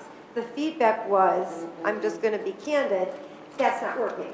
So you need to go back, you need to look at best practice, and you need to develop a better, more in-depth plan about what to do. So the reason why, in terms of that doesn't mean what we're doing now stops, or that we're not trying to improve it, but there are things that we have to do and put in writing that we're held accountable to create a better performance management system in the district, which has been the common concern. We recognize that we need to improve it. I want to say one more thing. There are two things about the timeline, is that, and this is another thing we talked about, and then I want to talk about transparency, is that does the date indicate when you make the plan or when you start to implement the plan? So we had to get clarity on, it doesn't mean I drafted the plan in February. It means if I put a date there, it's in implementation phase. So there also had to be clarity about what does a date mean. And the last thing is we talked about today is how do we monitor this transparently, so the accountability so that it stays alive, is that how do we put it forward-facing, not only for the board, but for the community, because listening to the comments the other evening, is that they want to know where we're at, and how do we then monitor these timelines, red light, green light, yellow light, if you will, about where we are. Could you do me a favor? Sorry. I'm going Could you speak into the mic? Oh, yeah. Yeah, thanks. Absolutely. Yeah, Vice but President Elliott? for example, Okay. what's the performance management team? See, there needs to be a definition and the role of this team. You know, what do they do? I mean, there's very, in my view, very little descriptive information in here that leaves me still with, you know, even more questions. I could put more. So for this, I don't know if it would be adequate, but let me just try, is that we can add more description about what actually should be in the plan as we write it more deeply. Again, we have certain protocols, we have a team, we have some description of that, but it needs to be deeper based on this feedback to do a more complete understanding of it. Dr. Massetti Miller, and you answer the question of part of this, but do you have the recommendation there? So I have the recommendation. Can you read the recommendation? Oh, implement a protocol whereby all supervisors, support coach, and health directors responsible, accountable, and department supervisors must provide regular, meaningful, timely feedback. Now, with the response that you have there and answering the question that I put, do you feel that that response matches completely my recommendation? Well, if I look at it, it says if there is a performance management team, which we are going to have, why is it that a review found a lack of system of accountability? So we went back and said, okay, what does that look like? And we're describing how the district will implement the protocol to coach, develop, and hold staff accountable. And we're using a performance management system to do that. Because what I need to, because the response focuses a lot on accountability. And accountability was just a minor part, that it talks a lot about there was a lack of support. And remember that one of the things that I said, that you cannot understand the recommendation, I said that in the previous meeting, in absence of the finding. And one of the things that I said was that there was a lack of support and development and coaching in the district. Obviously, a lack of accountability too. So there has to be, and this is not only at the performance management team level, just supervisor to direct report at all level. What are they doing to develop, which will help other of the recommendation, which is building the talent and the bench, and how do you regularly meet and provide meaningful and timely feedback that is not necessarily in a punitive way, but is to grow the leaders. That I'm not so sure if it's captured in what you described. I can add those comments and revise it. Commissioner Powell? Yeah, my thinking was very much along the lines of what I just heard, that a performance management team is one function here at central office, but the accountability we're looking for is at every level of the organization. And the question is, at every level, if I don't do my job, so what, right? If I, as an administrator in a school who's responsible for supervising X number of teachers, and I do it in a very perfunctory way. I get the evaluations in on time, but I don't actually have a relationship with my teachers, so what? What is the so what? Well, their own evaluation should be based not just on the quantifiable how many evaluations did you turn in, but what are you doing to improve the relationship with your subordinates? What are you doing to develop your subordinates? Now, granted, if those things are in the evaluations, then they get addressed. So this isn't so much a problem of whether we do or don't have a performance management team. It's how seriously do we take our entire evaluation system? Because that's where the accountability that every individual person in this district is held, not whether they turn in a quarterly report, right? Not whether the report goes to the Deputy of Administration and Strategic Partnerships. We're talking about a culture.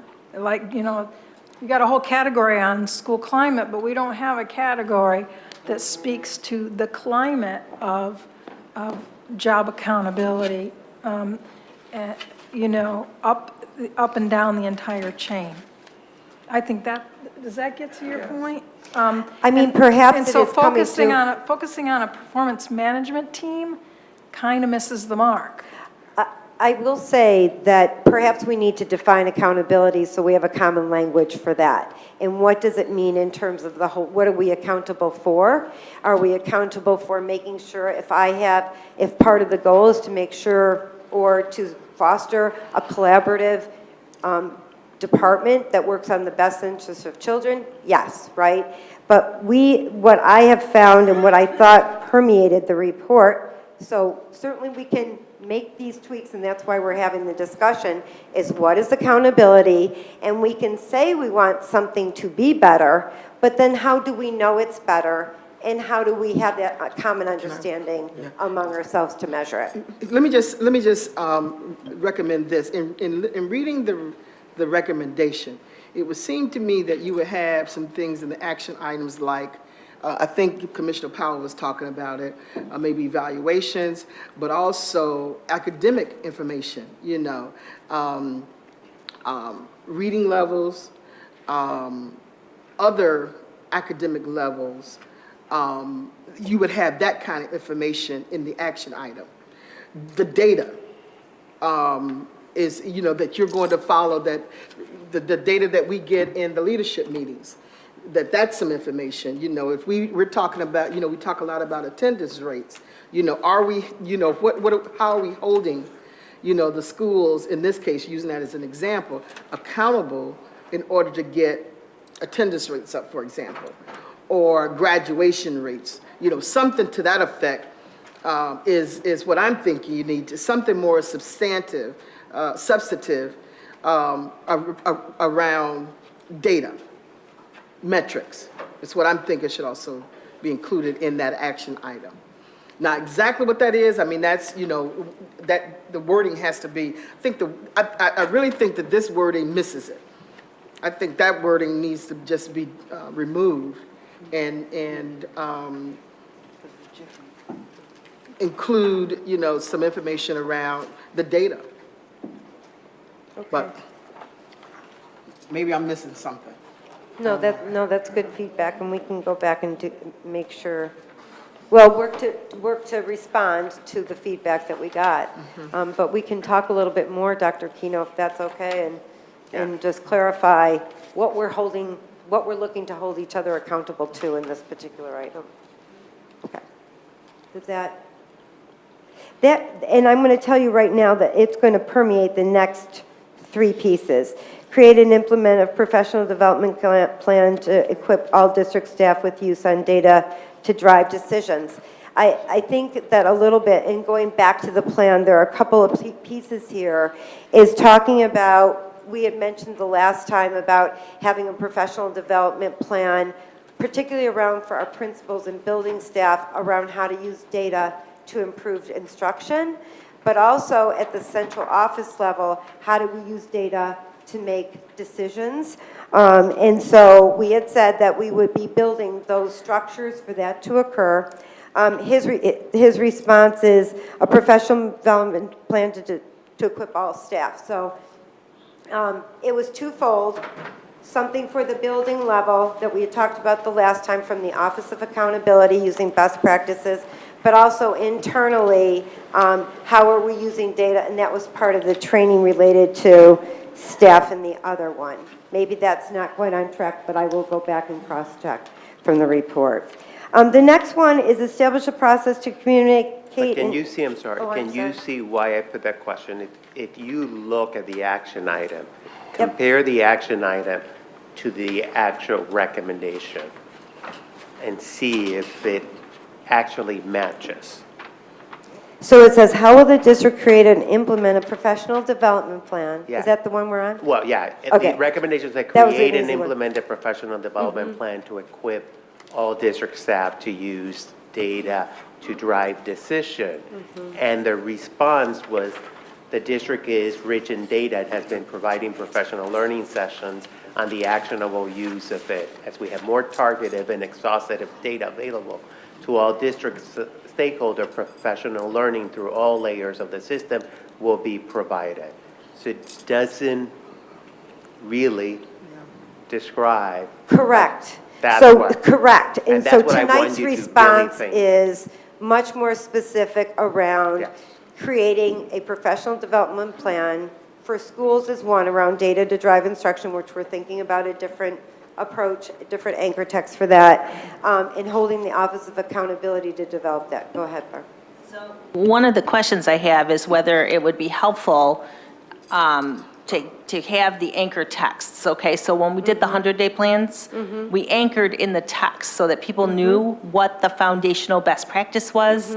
Most of the anchor texts, whether we're going to use Bernhard or someone else, have the PD plans models, which then can be aligned with the rest of the report. So I guess my question would be to Dr. Keno, is that something that you think would be helpful, just because it drives then to the specific steps in providing professional learning in an organization from the district office to the classroom? Yeah, that will be one of the resources. I think the state would be interested in knowing how the professional development plan will be created, how will be implemented, how will be monitored, because the district is rich in data. Correct. It has been provided Correct. professional development, but has not translated to a data-driven Culture. decision-making culture. So what will be different in terms of, like, we're going to do 10 session,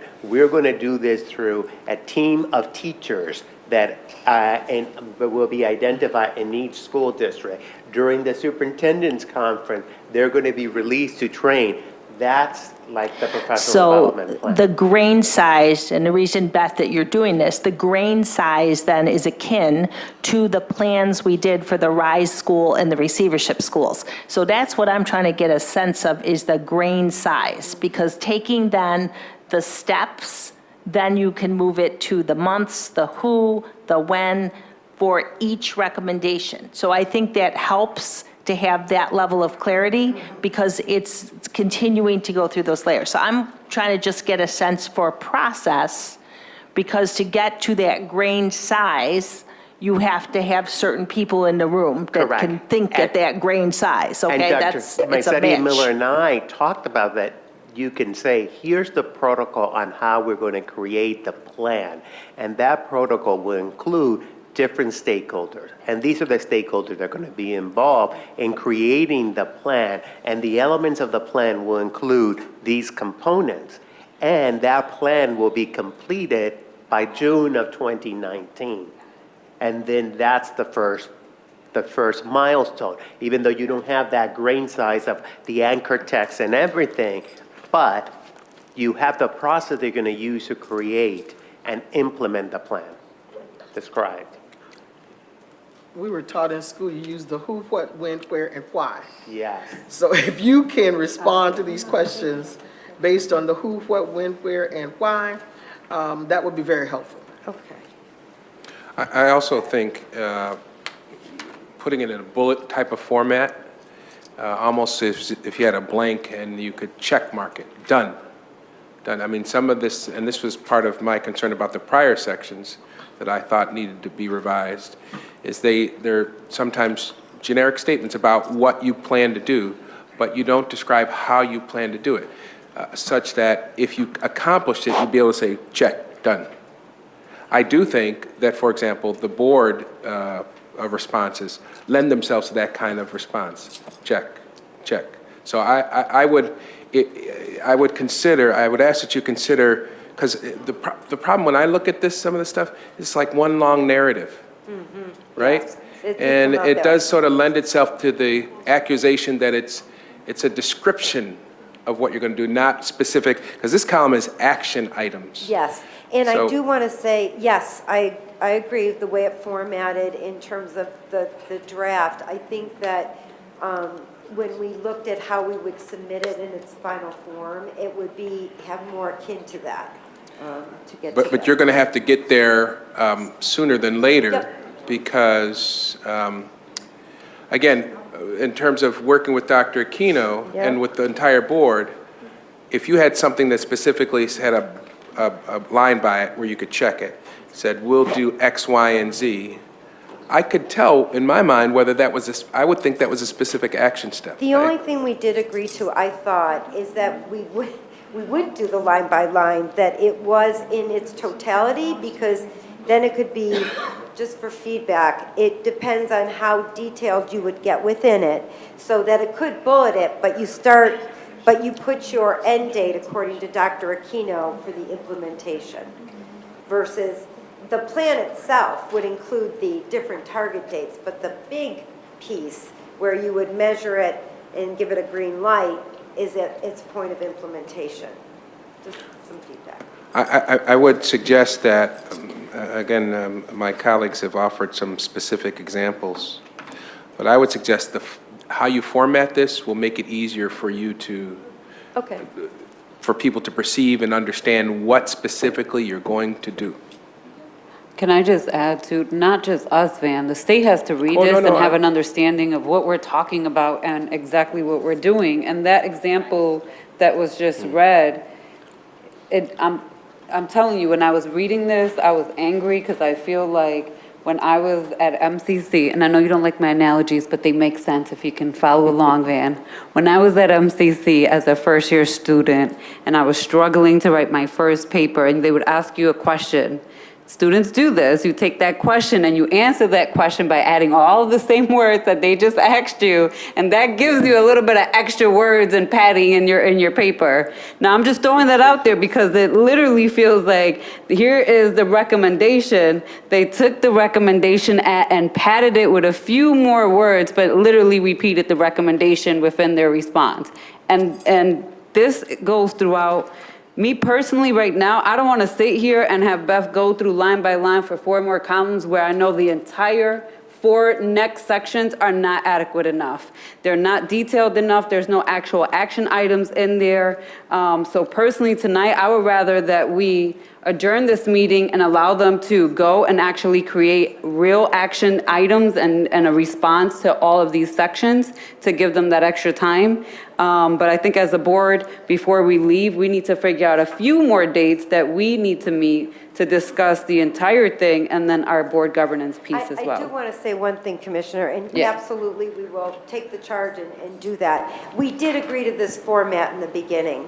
I think the iterations and looking at it and what made sense in the beginning versus what makes sense now does feel different, but I do want to say at some level, we agreed on this format in the beginning. Yeah, so- And I totally take the feedback about how to improve it. Yeah, and I don't want to be beating up on you, Beth, because this is It's not on okay. you. And I'm It's going to okay. second what Commissioner Shepherd said, the board majority. I was also under the support of us going line by line and requested the meeting immediately for this board to discuss this report as a board, which we tried to do. Me and Commissioner White went back and forth on that. Remember that, White? That's in the video. So I was also in support of us going line by line so that we all had an understanding of what the recommendation was and what the expectation would be, so that in the first draft of the response, before we got to that first draft. But we did not, Commissioner Shepherd and I have the board majority for that. So here we are. And again, it's the 15th. The final report is due the 8th. I don't feel hopeful that we're going to get an extension, especially hearing that this is already written, that the recommendation should have been done by January 8th, the response, and that the commissioner from the state gave us the February 8th and gave us an additional 30 days. So I just want us to figure out how we're going to move forward at this point with less time. So there is a recommendation from Commissioner LeBron. Again, no disrespect intended. Nope. Dr. Massetti-Miller, and I just want to know what my colleagues are thinking about it. She suggested that rather than, and I would agree with your characterization, I think it's all pretty much written the same format. Depending on your individual assessment, it may be productive, therefore, to go through it, or we ask you, you've heard exhaustively, I think, some of the suggestions for reformatting and adding more detail in terms of the action plan. What are my colleagues' wishes? I mean, she makes a suggestion. I think it's a rational one. People may want to just continue to go through it, but I'm soliciting your comments. And by the way, either way, the reality is we're going to have to figure out at the end of this meeting when we're going to meet again to talk about this. And while, you know, it's often, I'm often accused of being a person who talks about the glass is half full rather than half empty. There is some water in the glass, thanks to the work of the administration. We're just obviously going to have to fill that a little more. The question is when. That's fine. What do you guys think about sort of ending this meeting now, letting the administration, Barbara and I, we have a leadership meeting tomorrow morning. We've already whispered that we'll probably cut that meeting in half and begin to sort of talk about this as we have before, and see how we can revise. And at the end of this meeting, we could talk about scheduling another meeting. We were going to have to do that anyways, folks. I think we need several meetings. Well, perhaps so, perhaps so. I agree with Commissioner LeBron. All right, Commissioner Powell? My only reservation is this. If we're just not going to talk about any more of the line by line, if we were just going to suspend discussion of the line by line, I only want to know if Beth or whoever else is responding to the other sections on HCI and parent engagement, whether there's a thorough understanding of where you're going to go from here, what you need to do to improve the document, because if you don't have the feedback you need, I mean, maybe you do on the accountability, maybe we beat that one to death already, but what about the HCI? Does Harry know what he needs to do to bring greater clarity to his section? So I think based on this, it would be good for us to go back and absorb, talk together, see what makes the most sense, and maybe perhaps provide an example for people to respond to see if it has the right grain size, the right idea about how, if you feel like that's an acceptable response based on the recommendation. I mean, that's one option that I could go back and do this in a format based on the feedback and give it back as a sample for people just to respond to see if that's the general direction that people feel the format should be. Because I think the content is getting there. I think it's how much we describe it. Having a common voice in this document is something that Dr. Aquino and I have talked about as we begin to pull it together. So that's just a suggestion. Well, Go ahead. I just have to No? disagree with what you Okay. said. In terms of making progress, if we just look at the accountability that we just talked about, the accountability is up and down the entire chain. The performance management team doesn't get you there, right? So I'm not clear that you do have a sense of where we Perhaps. need to go. I think based on the and that could be, from your perspective, I totally understand, but based on the feedback, and we can go back, I can talk to Dr. Aquino and get more feedback on some of the content. I offer that as a suggestion. Commissioner LeBron? No, I just want to add that the rest of the sections, the response is generally the same. They're very generically written with no actual action steps and items for us to view.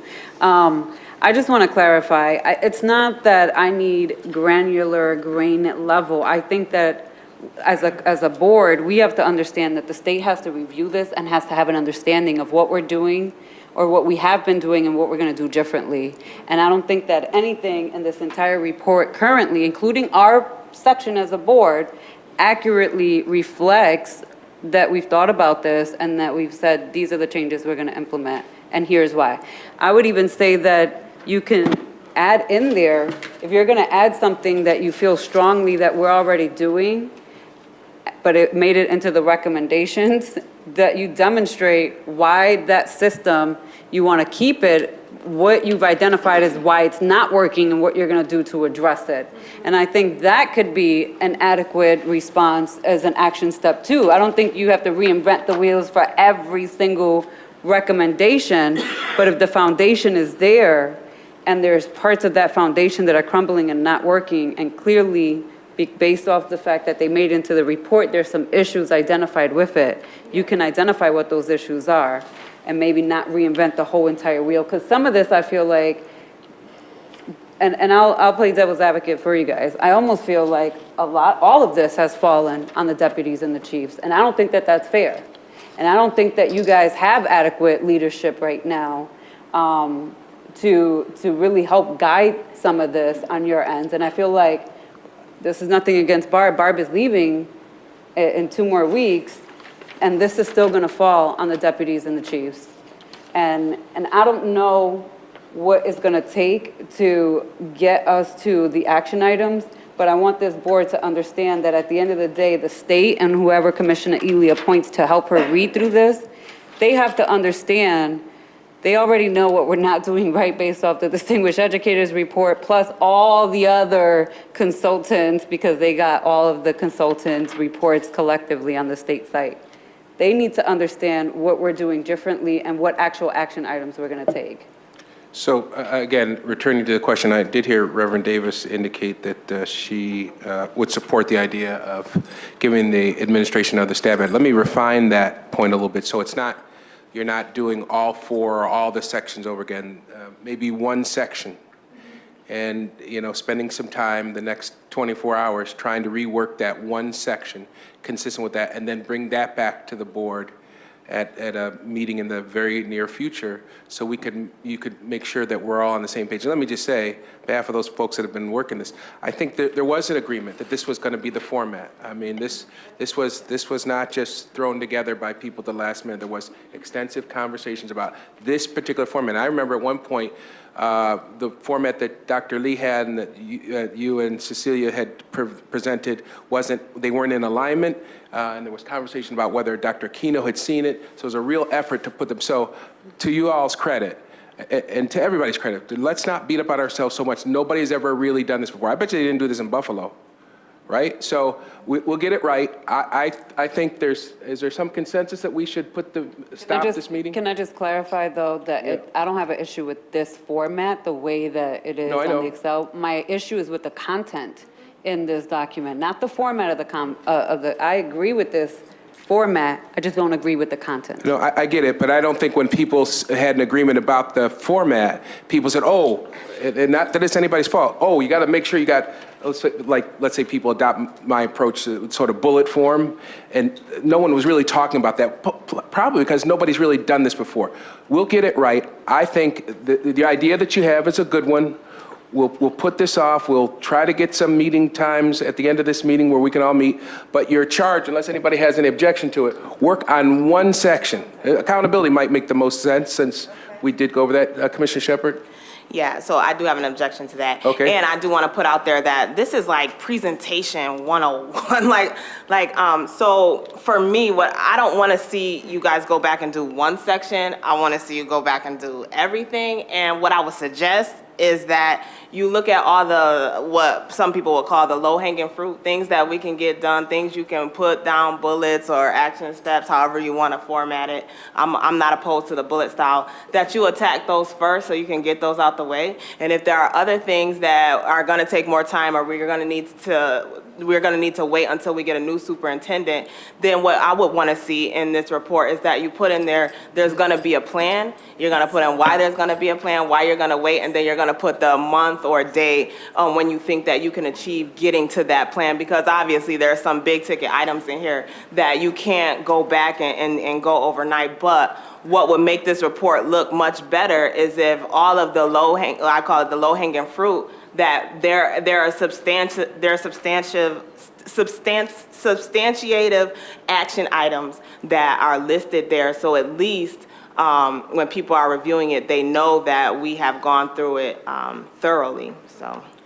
So I think there's maybe 2 proposals on the table. Both of them, we're agreeing that, sounds like we're both agreeing that this matter should be put off, give them some more time.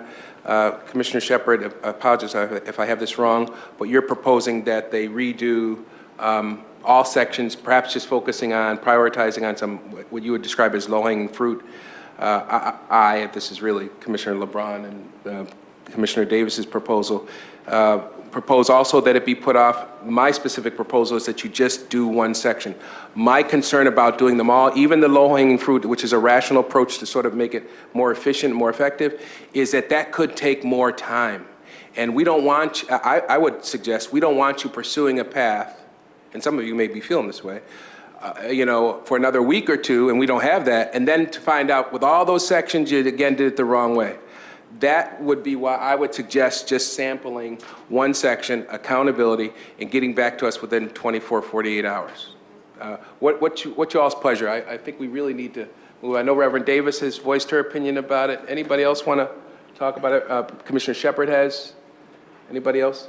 I would agree with your concerns, President White, that I wouldn't want them to spend all of this time doing the entire document, come back and find out that we're still not okay with it. So I'd rather have a smaller portion done, turn around quicker, so we could proceed and do the whole thing all on the same page. I see Commissioner LeBron, you're nodding your head. Are you Yeah, good with that? I do agree with the one section, and when we say quicker, I'm talking about 24 to 48 hours, because Yeah, we don't absolutely. have that much time. Absolutely. And I do agree, I don't want them to go back and change the entire thing, and then they come back and we're like, this is still unacceptable, so they can take one section. And to be honest, I don't even care what section they pick, as long as they pick one section and they demonstrate. So it can be a section that has less recommendations to give us an example of some of the changes, and then we're going to have to work very quickly on this, though. I think I certainly have no objection to picking another section other than accountability, if you think that a section might be easier to go through, because we are literally talking about 24, 48 hours. Teaching and learning, Barbara is suggesting maybe teaching and learning? Whatever, this is your call. I mean, this is I the... think it depends on the timeline. I think this one only has 4 questions versus teaching and learning would require 48 hours. That would be my gut. But certainly we can do, if we can do teaching and learning, that would bring us to Thursday. At the end of the day. At the end of the day, we would need time to really. 'Cause it's a critical section. Again, because you guys are, despite the fact the board is engaged in this conversation, you guys are going to do the work. You guys have the degrees in education, you have the experience. What do you think, which one do you? I would pick the simplest one to start with to make sure the format is right. And which one is that? Accountability. All right. We've been on it, it's fresh on our minds. Let's see if we can get it So somewhere near here's the where- time frame, Dr. Massetti Miller. This is what I think, this would be my suggestion. Since we've agreed, sounds to me like we have consensus, this conversation should be put off. But here's my suggestion. It's going to require, and we can begin that conversation tomorrow, that you do this first revision within 24 hours. Yes, I think Give us, you're right. send us a copy of it by email, right? So we can look at it. And right now, what we're going to do is we're going to set a meeting 48 hours from now. Hopefully, most board members can attend. And if you couldn't, we can probably work around that. But it would be good if we could come back here within 48 hours to discuss what you've sent us within 24 hours. And by the way, to Dr. Aquino's suggestion, to Commissioner Shepard's concern about engaging us, we're going to be engaged when you send us that first draft. But if to any extent, if you need our suggestion or guidance, you call me up. I certainly don't have any problem you calling any board member up if you want a dialogue about what you think would work, right? Within that 24-hour period. Okay. Does that sound reasonable? Yes. All right. So now to my colleagues, if you have your calendars, we're talking about the 17th. Is that right? Could we do a midday? Dr. Hallmark suggests a midday. Can anybody do midday? Actually, there's a principals meeting. What time is the principal's meeting? Principal meeting is all day up until 2 or 3 o'clock, right? Can we do 3 o'clock? I can't. Oh, no? Okay. No, you said, Reverend Davis, I heard Vice President. You can't do 3? Not 4? So, it looks like it may be in the evening. Where are you teaching? You teach? Yeah, I had some stuff going on. Yeah. What's your schedule look like for Thursday? Evening is fine. Evening is fine. But not during the day. I don't anticipate this is going to be a very lengthy meeting because I assume that we're going to all have a chance to What time review you it line teach? by line within time 24 you hours. teach? So sounds to me like, someone correct me if wrong, we're talking about 5:30? So on the 17th? I have a function to attend, just throwing it out there. However, I can leave early, I know, 4:30, can folks do 4:30? I'm fine with 4:30. How about, 4:30? is it 4:30? Reverend Davis, you good with I'll 4:30? try for it. Vice President Elliott Can we cannot make Skype it. you in? If you get 4 people, don't wait on me. Okay. Okay. Because anybody who can't make it will have the administration's email, okay? But I can't make it, but I will send my feedback. Absolutely. So, okay, I think we got consensus 4:30. Commissioner Shepherd, are you good for 4:30? All right. All right, so 4:30 on the 17th. We're good? Yes. Now, I know, again, very briefly, this is very difficult, strenuous, stressful process for everybody, but hang in there. We're committed to getting it right and We getting it in on Everybody is time. absolutely committed. Yep. All right? Everybody take a big sigh of relief. Ruth, you want to offer us any insightful words about how to hang in there when people are under stress? Lots of prayer. There you go. That'll do it. Okay. For clarity yes. though, Thursday is just going to be just managing what I need to be prepared for Sure. with our team, is that we're just going to go over the sample. The sample. The sample. Just that. Okay. That's it. And Barb reminds me, and I know that people would do this, people need to continue to work. So, by the way, as you get this sample, and within 48 hours on the 17th at 5:30, when you find out everything's good, you all need to light up your computers and whoever's responsible for these sections and try to do something in alignment with that. We'll be meeting with Dr. Aquino Okay. tomorrow, so All right. first thing. Hang in there, as my dad used to say. We'll get through this. All right, thank you. Madam Clerk, do we have anything else on the agenda? No. All right, so who wants to call for? I will. Commissioner LeBron, is there a second? Is there a second to adjourn the meeting? Second by Reverend Davis. All those in favor? A healthy aye, yay. Yes, all right, we're adjourned. Good night, everybody.